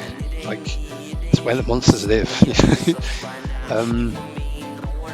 Jade is the one I talked about. Journey map is this one. This was absolutely a game changer. Like this was so you can literally tell what parts of the board I've been to and what parts I haven't. So at some point I think I used a flying mod or something, or maybe I just walked really, really far. Not flying mod, flying like ability or whatever. So yeah, and you can. Sadly, this is. Oh, I can zoom a bit more by it apparently. But yeah, I can keep track of like. The reason it's so good is because things like this, I didn't build. I wouldn't know that that's there if I didn't have the map. There are so many things where I would literally be walking past buildings without getting the fun of exploring them if it wasn't for the map to tell me where things are. So the map, I feel like it does break the game a lot because you can tell where every enemy is. Like the map maybe tells you too much, but it's still really good. It's a great tool. Just enough items. This lets you see this. This is, again, in my opinion, it's like essential because you can see modded items. So these are from More Critters. These are from those items from More Critters. Apparently, Treasure 2 has added this. Mystic Biome has added things. Loads of things apparently. Unusual Fish mod. So like. And then it creates a situation where, like, let's say that I want to know how to make this. You apparently can't make it. It's just something on the floor sometimes, I guess. But like, if I want to make an oak door or let me find something actually interesting. So let's say that I wanted some kind of item here. Cold stone. I need freezing string and I need stone, and then I could, it helps you a lot to find out how to deal with all the mods, how to get things, how to create stuff. Yeah, like it's basically this book but better, and this, in my opinion, is essential. I would have struggled so much if I didn't have this. Mermod. So that was the fish mermaid mod I was using earlier.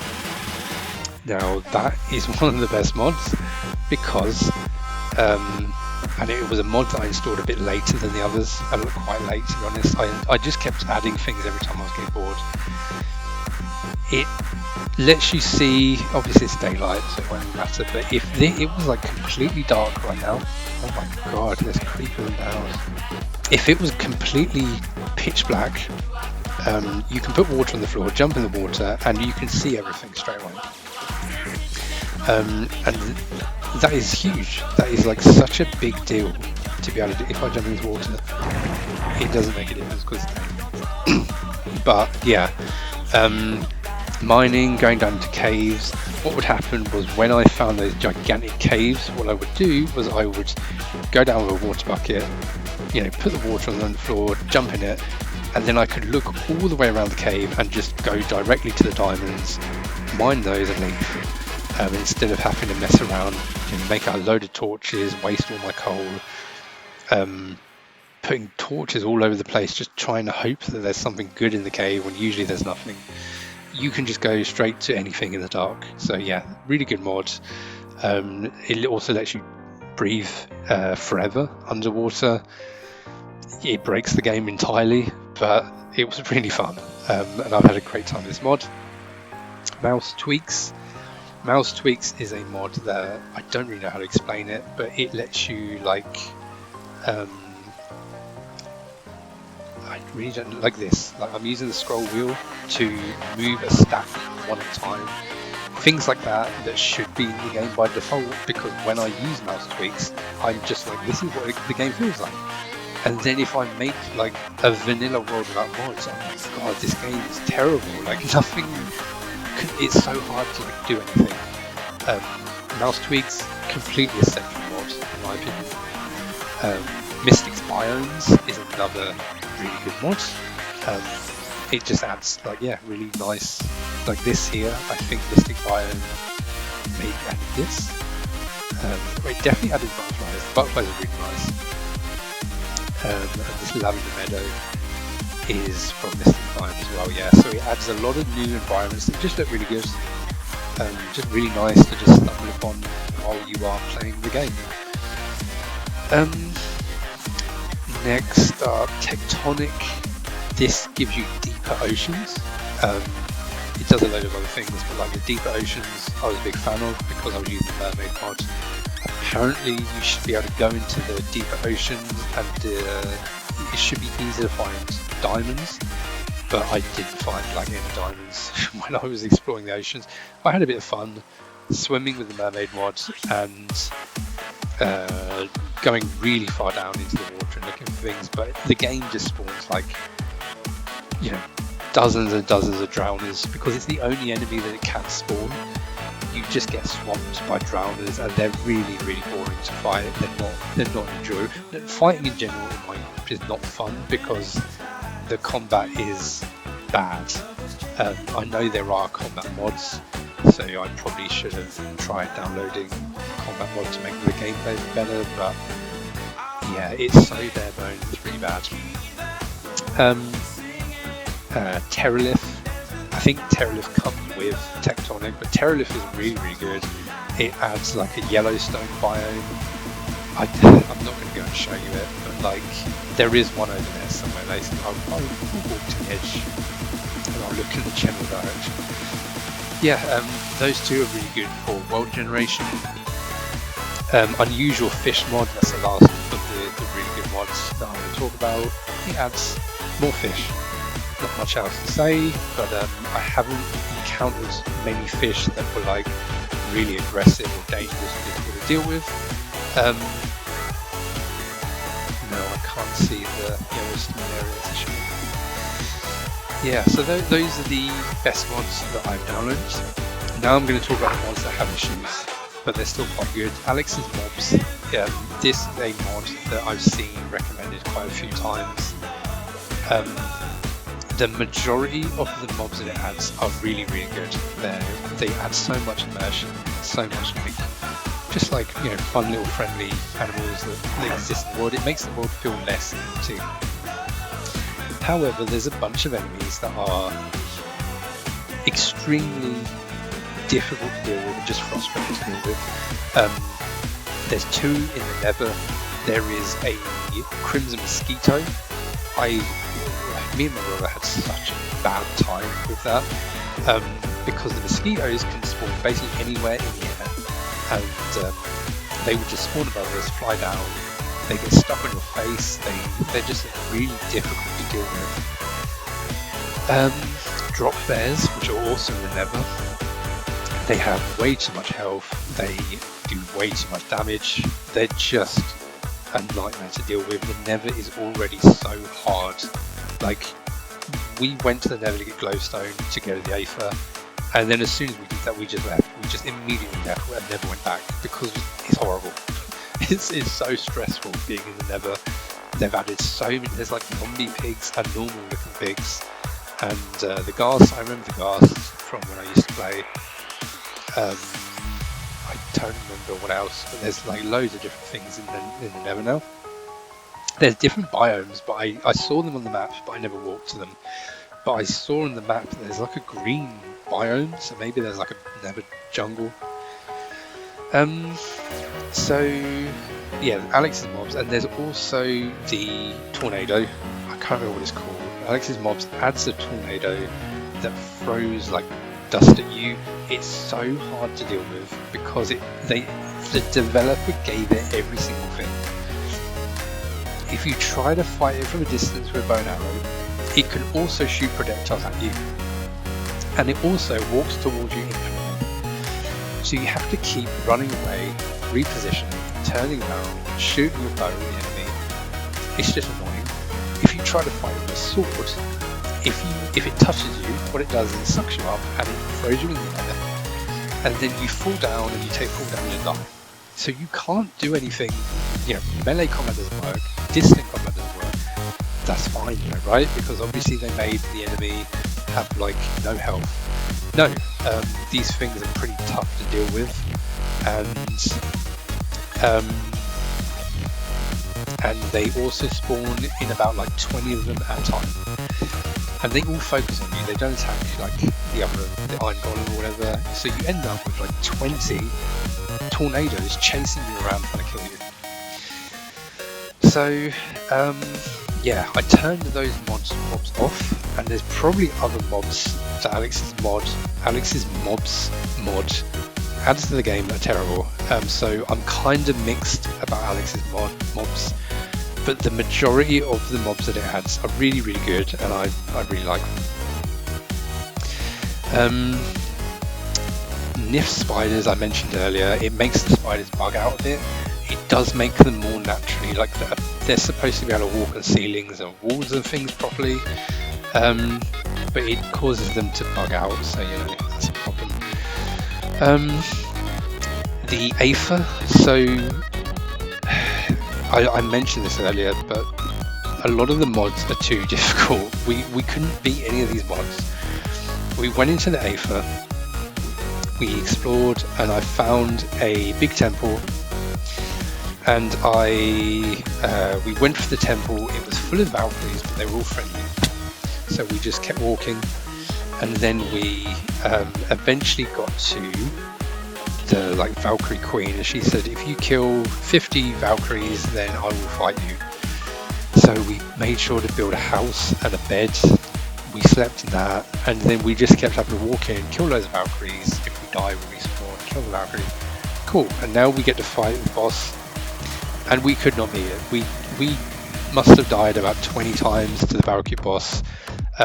We only had like iron armor, I think, at the time, but it was just so difficult. We could not beat it. I later watched a few days later, I watched someone else playing the Aether mod, and when they played, they came across a enemy that's like a cube. It floats around, and you have to fight it with a pickaxe. And I was like, so were we meant to fight the enemies in order? Like, I assumed all of the enemies would be balanced to when you first arrive in the Aether, you know, how you fight them.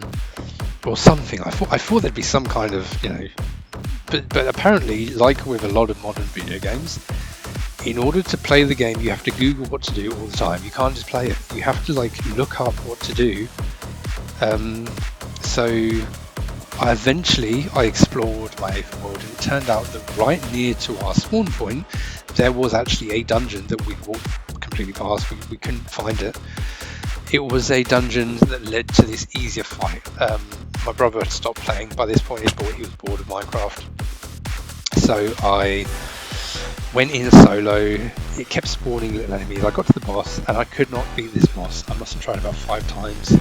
I went in with a diamond pickaxe, a Zanite pickaxe, but the Aether was too difficult to fight the enemies. I'm just not good enough in the game. I get it, fair enough.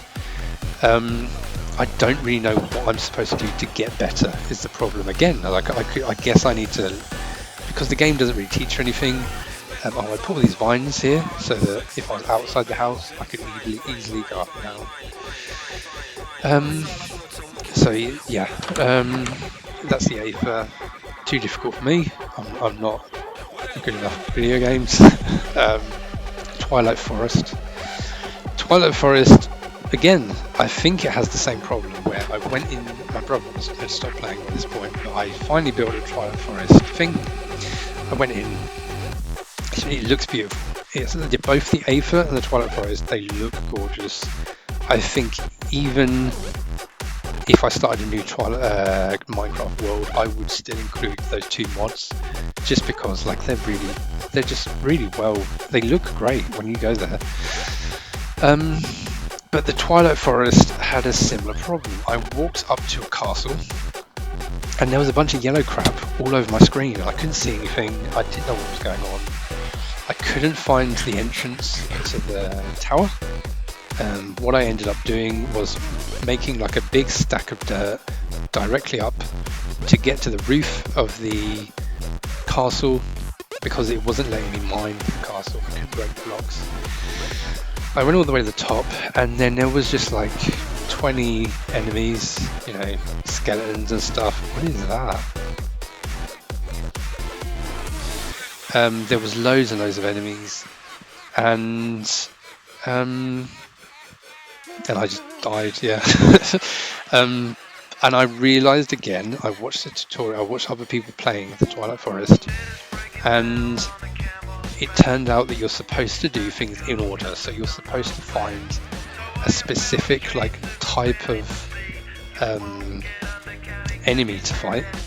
So eventually I found it was a Naga. It's like a Medusa, basically. It's like a snake woman. So I fought the giant snake, and that was a really, really well designed fight. I really enjoyed it. I actually managed to beat it first try. Really fun. It's a good mod. It's just annoying that you're walking aimlessly. You don't know what you're meant to do. You're just, you walk into a fight. You're not meant to be there, so the enemies kill you in one hit or whatever. Yeah, I kind of wish that when you went to the Twilight Forest, it was just a linear route, like in Half-Life or something, like a game that's designed like that, instead of everything being voxel-based. The voxel-based game design actually harms those modded areas, I feel. You do things in an inconsistent manner. I don't know, those are my thoughts. If it's designed to be challenging, it should be more easy to understand what order to do the challenge in, and how to get to where you need to be. The Waystones mod has caveats. So the problem with the Waystones mod is I had to keep using cheats to spawn Waystones myself, because they are so expensive to spawn. Let me check what they cost. To build a Waystone, you need a Warpstone. I have no idea. What is that? You need 3 obsidian, stone bricks, which I did figure out how to make these. Jesus Christ, who is going to make these? You need an amethyst, 4 amethyst shards, fine. 4 ender pearls, and an emerald. And now, I have only ever found 1 ender pearl. I killed an ender man, and he dropped an ender pearl. But I've killed 2 endermen, and I've only got 1 ender pearl. Again, people who are better at the game, like there's probably like a dozen different ways to get ender pearls, but like there's just a lot that I don't know about the game, and so it's like everything feels so difficult to do. Everything's so complicated. I just spawned like 20 waystones, and then every so often I was just plonking them down on the floor when I was exploring the world. So those are the mods that they're pretty good, but like, you know, they could be a lot better. But what is there already, I would still recommend them. You know, if you're going to use them in a, like, especially the waystones one, if you just give yourself waystones and cheat, then it's a really good mod, and you can link up all of your bases really quick. So now we're going to talk about the mods that I really don't like, the mods that I think are really bad. First of all, Ice and Fire Dragons. This is massively overrated. I do not understand why people think this is so good. I've found Cyclops, I've found dragons, I've found that sea serpent thing. I've killed at least 2 of those. What else? A Medusa thing, like a snake lady that kills you in 1 hit, because of course. And pixies. So I've seen quite a lot of things from Ice and Fire. You know, the things look good, but it has a problem where it expects you to not only be really good at the game, but it expects you to have like the best gear for any fight. So what was happening was, really early on, we were finding the Ice and Fire stuff, and we were just getting one hit killed by things. You know, the Medusa in particular, it 1-hit kills you, and when you get killed, your items are not there. Your dead body is turned to stone, and your items are all gone. Which was just a nightmare, because it's like, great, all my gear's gone. All that gear that took us ages to mine is gone. The enemies take so long to kill, they have so much health, but you can be killed immediately by them. Like, it's not good balancing at all. And the enemies have like so much health. The Aether enemies had so much health. The Ice and Fire Dragons and things, like everything's so deadly. So I think it just ruins the world, but I'm too scared to delete it because I know that it has added custom bricks. As you can tell, I mean, Minecraft is not stable. Like, I don't know what the hell has happened. But like, this has happened. You know, if this is so easy to do, it's so easy. Fucking hell. Do not fucking break the house. Oh, you piece of shit. I mean, it was broken anyway, I guess. What even? Let me see. Ice and Fire Dragons. So, yeah, crap mod. I don't like it, but it also adds a few items. Adds silver. Silver is just worse than diamonds. So what's the point? You know, what is silver for? I don't know. Again, in order to find out what silver's for, I need to like Google it, because there's nothing in the game to tell you what to do or anything.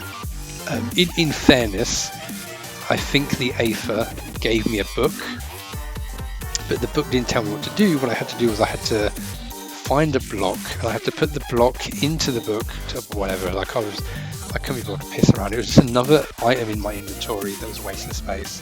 So I didn't use the book for anything. I quickly got rid of it. Because the Aether gives you so many items, you never know what you need. You don't know what is going to craft into something important, so you just kind of want to collect everything. And then you've just got chaos inventory management. Okay, another really bad mod. More critters. So I like more critters, but it adds something called the Shriek Bat. This is just a really annoying enemy that wakes up the wooden. I feel my thoughts are, if you're a modder and you're making a mod pack that's like a mod that's full of new creatures that adds to the game, here's an idea. If you want to make stuff that kills the player and makes things more difficult, make that a mod pack, and then make that one mod, right? And then if you want to make creatures that are just friendly and passive and neutral, make that a different mod. Because what often happens, like with Alex's mobs, you've got this really great mod that adds amazing things to the game, but it also adds stuff that just pisses you off and it makes you want to just delete the whole mod. The mods that add more challenge and the mods that adds like just more variety and more, you know, like I've came across raccoons which are cool and you can feed them. There's crows that I've seen. There's you know, all the mods that I've got, I've added those are great things. But they very frequently will add one or two mobs that are just extremely frustrating to deal with.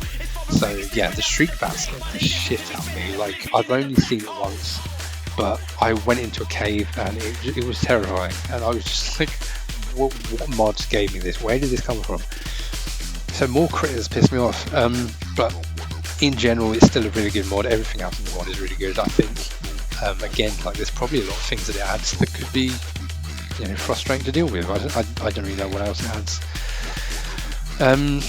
Loot integration and treasure 2. I don't think these are good because I haven't noticed them do anything. Maybe they're just broken. Maybe a different mod is bugging them out or something.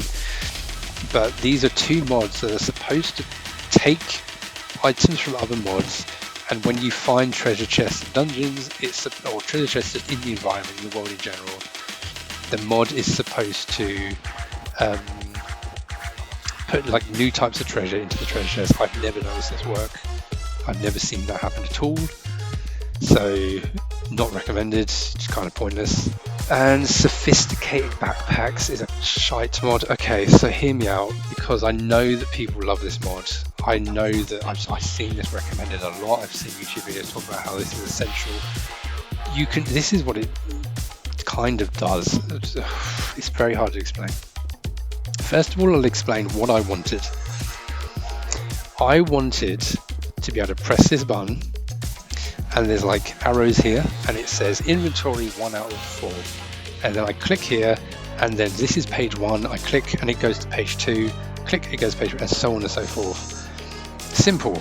I was like, surely someone has made this, because it's something that Minecraft should have by default. Minecraft should have. You can tell my character actually has it. Where's the button? There it is, F5 is the button. The backpack is actually physically on me. So, where is it? There it is. And this is the sea necklace for the mermaid one. I had to spawn this. I couldn't figure out what the hell it wanted me to do to craft it. What I'm trying to say is, let's say that I want to make, where's my crafting table? Here it is. Through the wall. This is my crafting room. And it's where I look how much crap there is. There's so much crap. What I wanted was to be able to carry all of my crap all at once and just walk around with everything. But there's no mod to really, like, this isn't enough space. This is the maximum that I could get after I cheated. I just spawned myself. Like, I made a few backpacks, one for me, one for my brother. And they gave you only like this much inventory space again, so it doubles your inventory space. But I was like, that's nowhere near enough. I had to just like use cheats. Are you okay, mate? No, you're having a bad time, it seems. I had to get these. This is advanced tool swapper and stack upgrade and mega tier. There's loads of others you can get as well. And these allow you to stack more than like 64 and whatever. Like, it's still not enough space. I'm sorry, but like the mod that's supposed to give you more inventory space is not even really doing that. I can fill this up in like one trip to the Aether. It's crazy. Yeah, I think it's ludicrous that I'm still having to do so much inventory management. So. And what pisses me off is you go up to a crafting table, you do this, okay, I want to make torches. Wait, why can't I make torches? Oh, okay, I need to go out, I need to get sticks, I need to get the coal. Okay, now I click on this again, Now I can make the torches. Oh wait, I wanted to make something with redstone. Oh, I can't do it. I need to go back and like, fuck off. So why does this not work? Why does the crafting table not read this? Maybe there's one of these that adds this, but like the fact that instead of just increasing this area, it adds an entire new page, and it makes you have to add like a new button to your keyboard that you have to press to keep opening this. It's just a fucking mess. Like, why is it not simplified? Why is it so complicated? And there's so many things with inventory management. The biggest thing that I was looking for, in fact, one of the biggest things that I wanted, as you can tell, I have like 100 bases and there are chests everywhere. Often I'll be like, fuck, I've run out of coal. So what I do is I go, okay, one of my other bases has coal. I teleport to another base. There's no fucking coal. I go to another base, there's no coal, and I'm just going into a base, checking a chest, leaving, looking at another chest. What I want is a mod that lets me press a button, and it lets me see all of the chests that I have ever interacted with, all of the chests that I built, all of the chests I have items in, so that I can there's a skeleton over there, so I can access like my stuff, so I can actually use all my things, you know, no matter where I go, which is cheating. Players will, you know, people are going to say like that will break the game, that'll make it unbalanced. I don't care. Like, what meaningful challenge am I getting from traveling to another house just to get some iron and then traveling back again? And, like, all it's going to do is save me time. Like, but basically, wait, is it you? Yes, you are. But yeah, this game has so much time wasting. Like, Minecraft has so much tedium and time wasting, and it really, really annoys me. And I could not find a mod that did that. I saw a mod that was like, here's a mod where if you access a chest and it's connected by redstone to another chest, you can see all the chests at once. I'm not putting redstone across the fucking planet. Like, it's not happening. Another mod that I saw was like, oh hello, what are you, leaf insects? This is Critters and Companions, really good mod. Just adds like, you know, friendly things that make the world feel like it's not just dead and boring. Lonely, it feels, Minecraft is such a lonely world. You're the only human in the world. The villagers are not humans, they're just weird things that won't even talk to you. Just make pig noises and they right. It's a strange game. It's like, it feels, even when, who the hell is that the, genuinely, like, the amount of times I just hear, oh yeah, it is that sound. Fucking hell, what was that?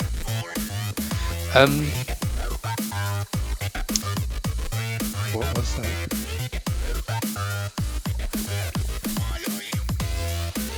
Getting dark. So, I forgot what it was like. Okay, I need to kill you. Shears.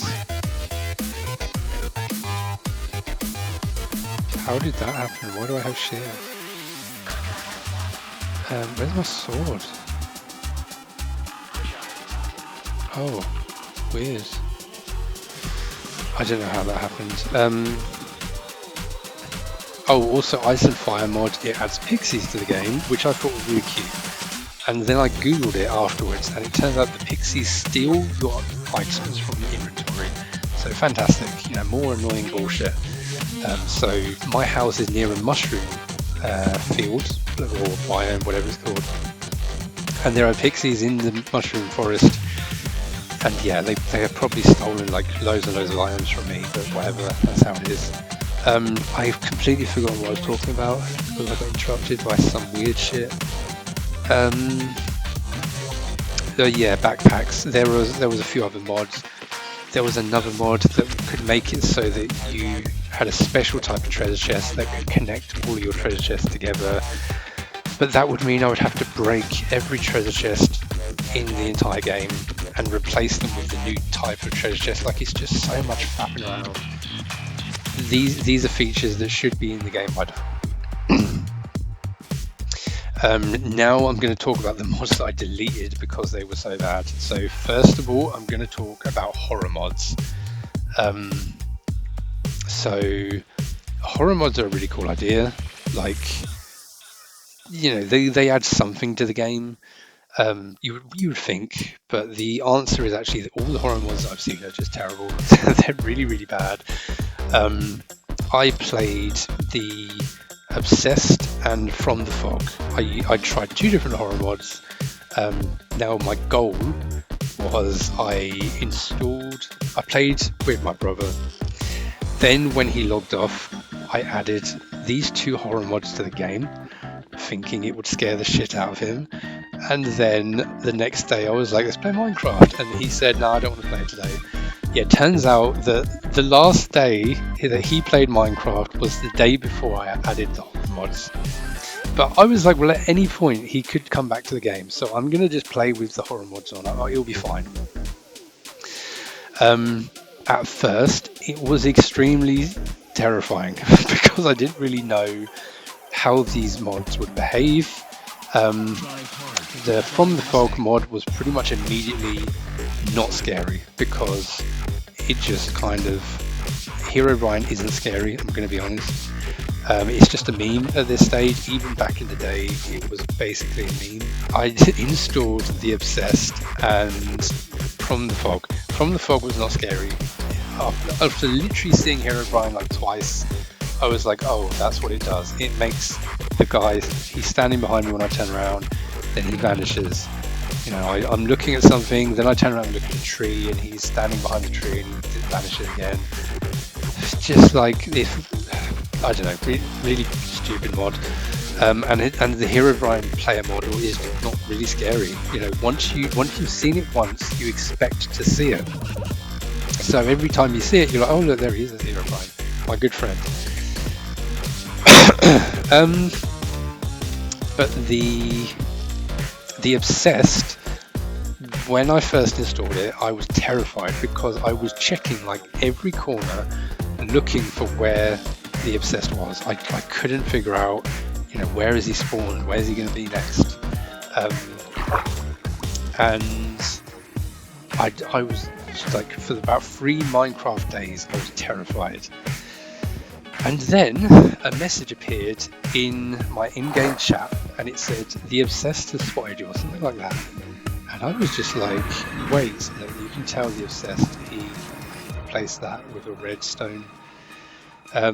He does a few little things like that. He never did anything that significant. I think he did something here.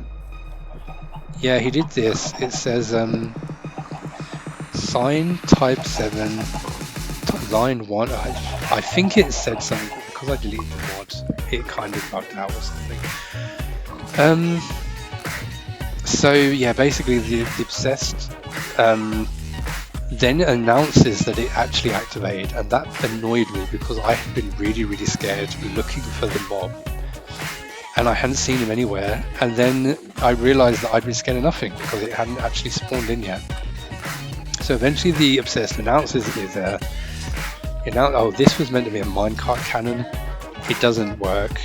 I saw someone on YouTube do it. Apparently you need to like change your minecart speed so that it shoots you far further. I think it's stupid. Like it's so complicated. There's so many different things in this game all the time. Yeah, eventually when the Obsessed did spawn in, the first few times when he showed up, my brother, I don't know what, if this is like a swear word in another language, I'm very sorry. But yeah, the first few times the Obsessed spawns, like, it's just a stupid mod. Like, he gave me something called sewer garbage, I think it was called. And I looked at it and I was like, but there are no sewers in Minecraft. Like, how could he give me this item? It doesn't, where did he go to a sewer to get this? It doesn't make, I put this here to scare my brother, but he's never come back to play the game. The Obsessed loses realism like immediately. So what happens in this game, and I've seen other YouTubers do it, the horror mods are not designed to deal with all of the things that the player can do. for example, if you just do like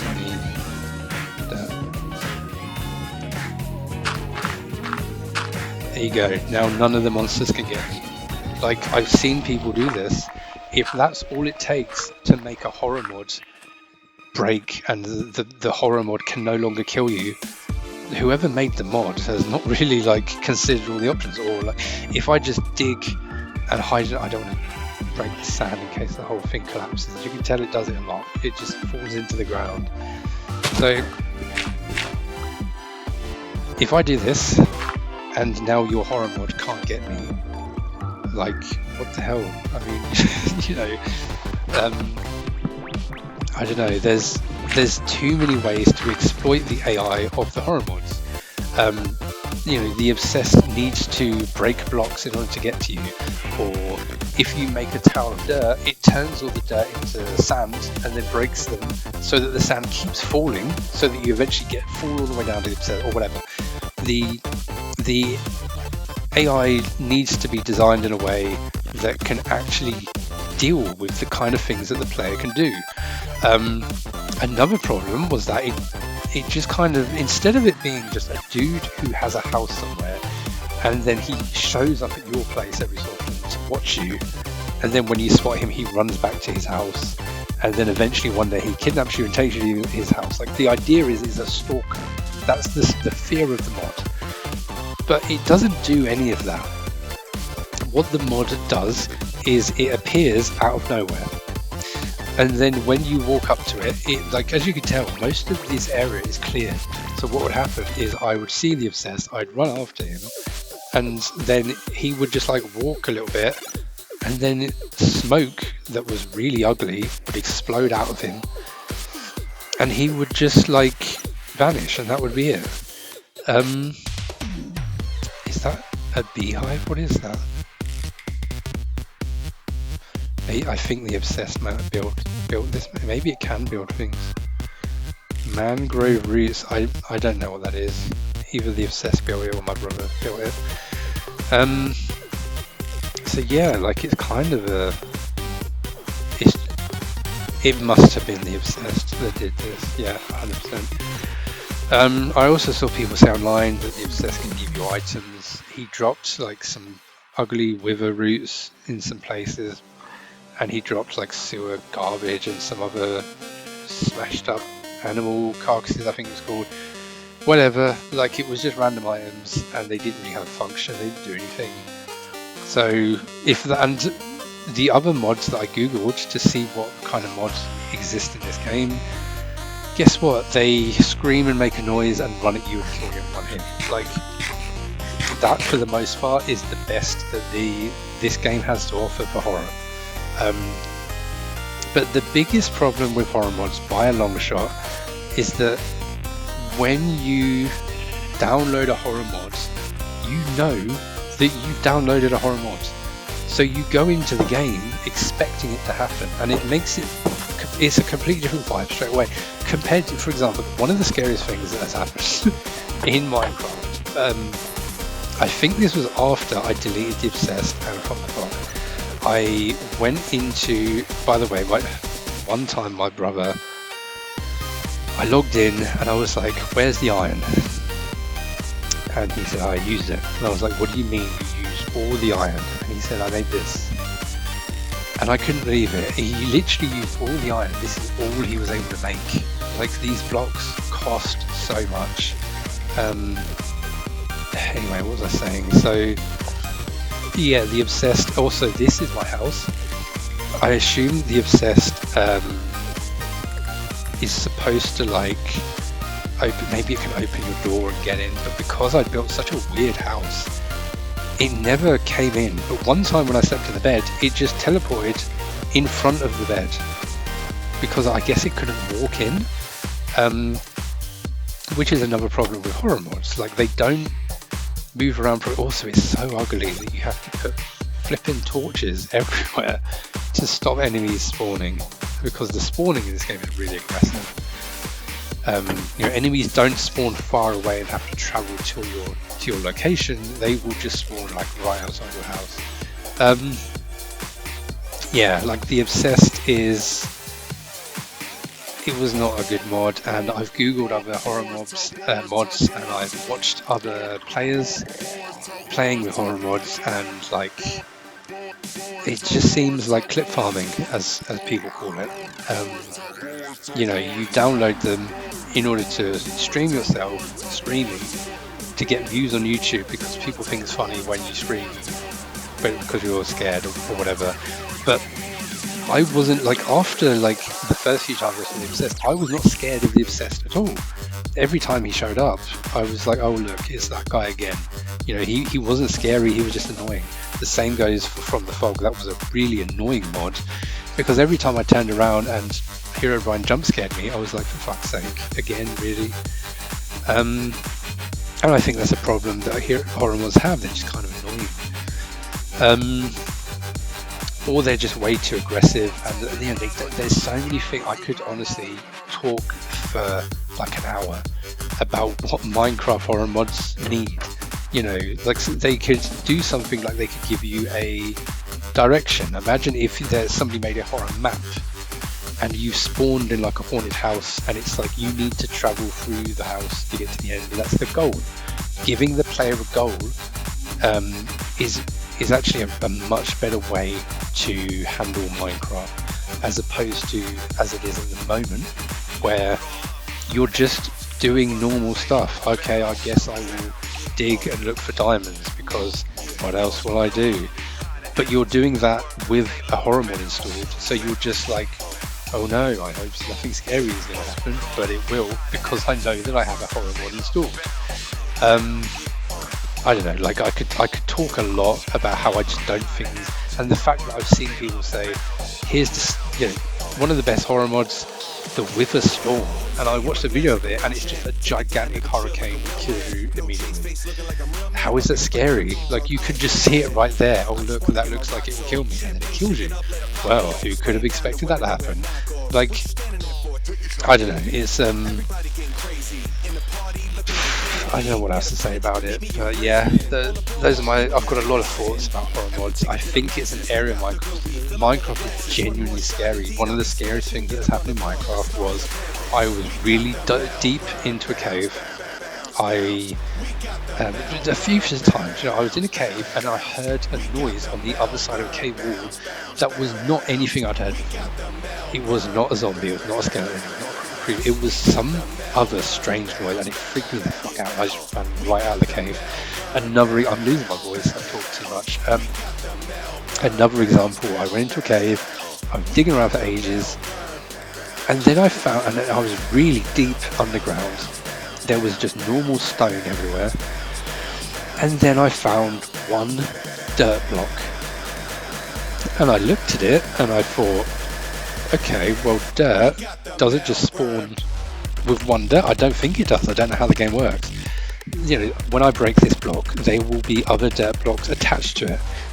But no, I broke it and it was just one dirt block on its own, and it creeped me out so much. I was like, is there a monster that could place a random dirt block? Is it like, you know, is there a trap? Does something happen when I break the block? It just got me really paranoid. It happens all the time. There's a vibe with this game, with Minecraft, because the world is so lonely, because you literally are just on your own most of the time. There is a feeling playing this game, and it's definitely the loneliness of the game. If you play like Lethal Company, that's a good example of a game where if you play it with friends, it's not too scary. You know, it is scary because it's a horror game, but it's mostly funny. If you play that game solo, it's a completely different experience. It's really, really frightening. Yeah, so that's horror mods. I can see something here. Oh, a zombie. I'm kind of surprised that like the Minecraft still has the same old kind of. I planted these, by the way, canopy tree. Looks like it spawns fireflies. I don't know what to do with them. These are from the Twilight Forest. There's a cave that I found, but I didn't bother to explore it. So those are horror mods. Sorry, I'm losing my voice a bit. Just Enough Guns. This is one of the most terrible mods. So I wanted to add guns to Minecraft because, of course, you know, why not? Just Enough Guns adds guns to Minecraft. They cost way too much to craft. Even when you have to get a special material, you have to get a scrap. Even when you get the scrap, you need to craft the bullets. The bullets are so expensive to craft. The guns do not like one-hit kill stuff. You're gonna need to, like, it costs so many resources to deal with it. I literally just started spawning guns and bullets to myself because I just could not be bothered to deal with all these confusing, like, what do I need to make this? I don't know, you know? It's so confusing to figure out what you need to craft all this stuff.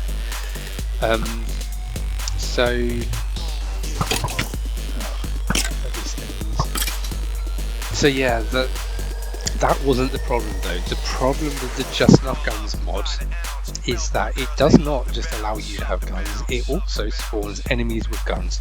Same problem I mentioned earlier. Mod developers, if you are making something cool that adds these cool features to the game, here's an idea. Make it make it so that the mod that just adds the cool fun things is its own thing, and if the players want a challenge, that is a separate mod. Because what was happening was we were getting attacked by enemies with guns in every cave we walked into. We were getting like these skeletons right here, you know, you would have like a mob of skeletons would arrive with guns. There would be illagers or pillagers or whatever they're called with guns.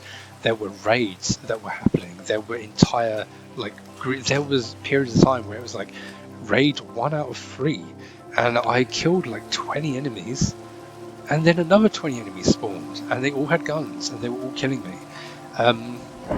I understand that some people would find the extra challenge fun, but what is happening is if a player wants just like a nice, fun, simple mod, what is happening is the mod is adding like 20 different things to the game, and one of those things might be good and the other 19 might be shit, and you have to go into the config files to figure it out, because by default all of the annoying stuff is turned on. Even when I went into config and I kept turning off, I had to download the config mod to deal with this. I turned off all of the things that spawn enemies with guns, and they still kept spawning. So in the end I just deleted the entire mod, and I just used a bow and arrow instead of a shotgun or whatever I had. Yeah, so terrible mod, which is a shame, because like it's very well made. The guns felt really good, the animation was really good, but it's just annoying. Valerian, this is a mod that I could not get to run on this version of this modded world. I made another world. It's exactly what I want, basically. It looked like exactly what I wanted. It's a mod that adds different factions of NPCs to the game. They have castles, and they have, like, you know, there's little villages, there's human looking NPCs. I think they can give you quests and things. It looked really cool. I spawned into a world. I couldn't find the flipping, settlements. I started a new world. I just kept trying. Eventually I found a settlement, and it's a tower, and I'm like, cool, I'm gonna go up to these people, say hello. They immediately start attacking me and killing me. Like, it was just like, what is happening? I thought this added neutral allies and friendly characters to help you. What is that thing on the screen? It looks like a wind symbol. Oh, lightning. Wind for 15. Oh no, what does wind mean? It's 4 o'clock and there is wind and lightning. Anyway, what was I talking about? Yeah, so Valerian, I don't know, like, the trailers and stuff look really, it's not finished though, so like, it probably would be, it'll be really good when it launches, hopefully, if it actually is finished. But I've seen a lot of YouTubers and stuff and comments on CurseForge talk about the fact that a lot of mods just don't get finished, so I don't have high hopes for that, but it looks really good. This is a similar problem with another mod. I installed roamers to this world. So roamers adds little characters that build their own houses. Brilliant. That's the kind of thing I wanted. So I summoned a roamer spawn egg, and I put the roamers near my other house, where the lavender forest is. And then I just left them to it, and they didn't do anything. They started breaking loads of blocks. They put down a campfire, and they put down a crafting table, and then they just stood there. I walked up to them. I gave them like a diamond shovel, a diamond pickaxe. I gave them loads of like iron and stuff. They didn't do anything. I don't know what's wrong with the AI, but it was all bugged, I guess. So that was disappointing, but I left it in the game anyway because I thought, you know, eventually they might build their own house. Hopefully mobs don't even attack them. So they are not like players at all. They're just kind of like weird NPCs. And then one day a bunch of people spawned here. They walked into the house and then they smashed these chests. And I was so pissed off. I was like, what the hell is happening? Apparently the roamers mod, again, instead of just adding something fun to the game, it adds extremely annoying enemies called bandits. They break into your home, they smash your chest. They don't just steal from your chest, they do take your items, but they literally destroy the chest, and all your items are all over the damn floor. So that's a terrible mod, don't bother with that one. And it didn't even work. The fun part didn't even work. Last one that I deleted was Tohu Maze, I think it was called. I saw a YouTuber using this, Lovestar, had this mod, and she used it to make an NPC that was, it would like do the farming for her. So she made like a garden, and it like collected the crops and stuff, and I thought that is really cool. You know, that is the kind of thing I want to see in the game. I want to see NPCs that aren't just zombies that walk towards you in a straight line and punch you. I want to see something a bit more complicated than that. I think that everything's really basic in Minecraft. And so the Tohu Maid looked like it would be that. And I installed it, and it just kept making the most annoying Japanese squeaky noises over and over again. I couldn't stand it, so I deleted it. So that was my mod review. Those are all my mods. Those are all the ones I remember that I've used. There's a bunch of other ones that I probably had, but yeah. Overall, Minecraft modding is pretty rubbish. I'm disappointed. I expected more. So a few last things I want to talk about. As I mentioned back in the day when I watched the Yogscast and they had the Shadow Vision Files series, and it was like a fun kind of role play, like they were using Minecraft to tell a story. Incredible, you know, genius. Just like, as someone who grew up with like Machinima, that felt like that's the next stage of that kind of medium of storytelling in a game. And I'm really interested in storytelling, buying my books. So I expected Minecraft YouTube to, maybe very naively, to be full of that kind of content. That doesn't really exist anymore though. Pretty much all Minecraft YouTubers are just really annoying, if I'm honest. It's very much just like yelling, screaming, you know, very excitable. That stupid Vine boom sound effect over and over again. Memes, constant memes. Like, it's all very immature, which is understandable because I think the Minecraft YouTubers are trying to make videos for very young children. But it's kind of disappointing how hard it is to find decent videos. It is very, very hard to watch content. There's a few that are good. There was a guy called Fright, I think. I can't remember his name. Fright. I had his videos on in the background sometimes, and he was doing little challenges where he was like, here's how to survive in a desert when there's no trees, which was interesting. It taught me things like the different things that he would craft and use to survive. Often he was doing stuff that I just didn't know about. He would go to biomes I'd never seen before. There was a few YouTubers, but there was a lot of YouTubers I watched who had building tutorials, which if you watch those YouTube videos, you will see that I just copied their builds. So that was cool. Probably the best Minecraft YouTube video by a mile was Lovestar. I don't know what it's called. The Lovestar Mermaid series. This was like this was like peak YouTube content. But by the way, I haven't really searched for like Yogscast style videos. Maybe that kind of videos are still happening. Maybe Machinima is still a thing, but I get the impression that Machinima is kind of not what the younger generation wants to see. Anyway, Lovestar Mermaid Mod is like one of the best YouTube videos I've seen. It's really good. She took the idea of the ocean in Minecraft, which is pointless. Why would anyone go in the ocean? She added a load of mods that add things to the ocean. She gave herself the mermaid mod, and then she spends like the entire series of videos living in the water. She builds a bunch of houses that are like underwater houses, themed houses, loads of interesting things that she comes up with. It's really creative, really imaginative, and it uses an aspect of Minecraft that nobody really uses. Like, I don't really know what's in the water, but I went around a bit when I had the mermaid mod looking for diamonds. I didn't really see anything down there, but it was really interesting to see somebody push their creativity to a limit.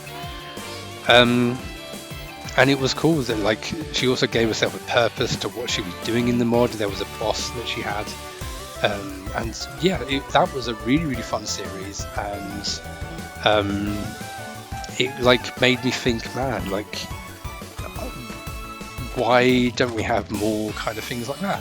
Why don't we have somebody saying, hey, I don't know, I'm an Egyptian mummy and I've made a desert only biome and I survived here for 100 days. Like, there's a bunch of different things you could do, basically, right? I survived, in a particular way, and you're kind of, to a certain degree, role playing while you are doing it. So you're making certain decisions, you're anyway, yeah, that's that. I thought that was a really good video. That's probably the best YouTube video I've seen about Minecraft. There's not much else to talk about. Yeah, and that's kind of everything, I guess. So overall, even though I complained a lot, I've enjoyed my time coming back. It's been fun. Grinding kind of sucks, kind of boring, but exploring is kind of average because you can kind of just walk in a straight line and stop finding new things. But I did find building fun. Building my house was cool, even though half of it has vanished. Creative mode I actually found quite fun. Following tutorials, learning all the different ways to build. There's so many blocks in this game though. They've added so many blocks, and it's so complicated, and it makes it so overwhelming. Back in the old days of Minecraft, when you just had like wood and cobblestone, your builds looked as good as they could be with what you had. And people got creative with what they had, and now there's so many different coloured materials. You have to travel so far to get things, and it's kind of overwhelming. Like, I'll watch a building tutorial and they will be using blocks that I have never seen before. And I'm also surprised that there's a lot of biomes that don't seem like. Imagine a giant wheat field. I've never seen that as a biome. I guess Mojang are too scared to do that because it would just mean the players would exploit it and they would just take all the wheat, and then the survival aspect of the game is kind of ruined. Like, there's clearly a lot of limitations to what can and can't be done in Minecraft.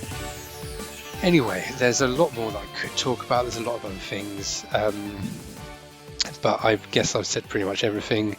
But the main thing that I guess I need to say is that even though I had all these complaints, I think nothing that I'm saying about the game improving perhaps none of these things would actually improve the game, because, you know, I have my nitpicks with it, but this is literally the biggest game on earth right now. This is the most popular game, and it's an incredibly beautiful game. It deserves the top spot. It does still feel like an indie game. I don't think a AAA studio would even be capable of making this. There's so many aspects of it that feel like horror, for example. I think a big studio would be scared to do that. It's an incredibly beautiful game.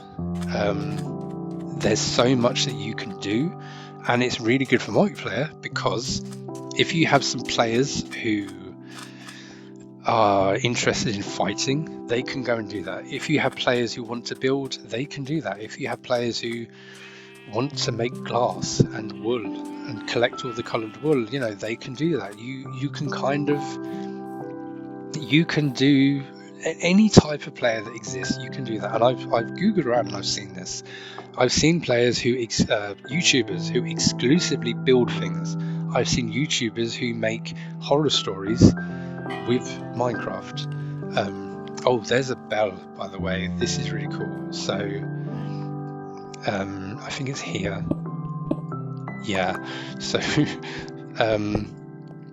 you can do this thing where you put a sapling in front of an observer, and the sapling acts as a randomizer, and then you can hook it up to a bell, and then the bell will randomly ring.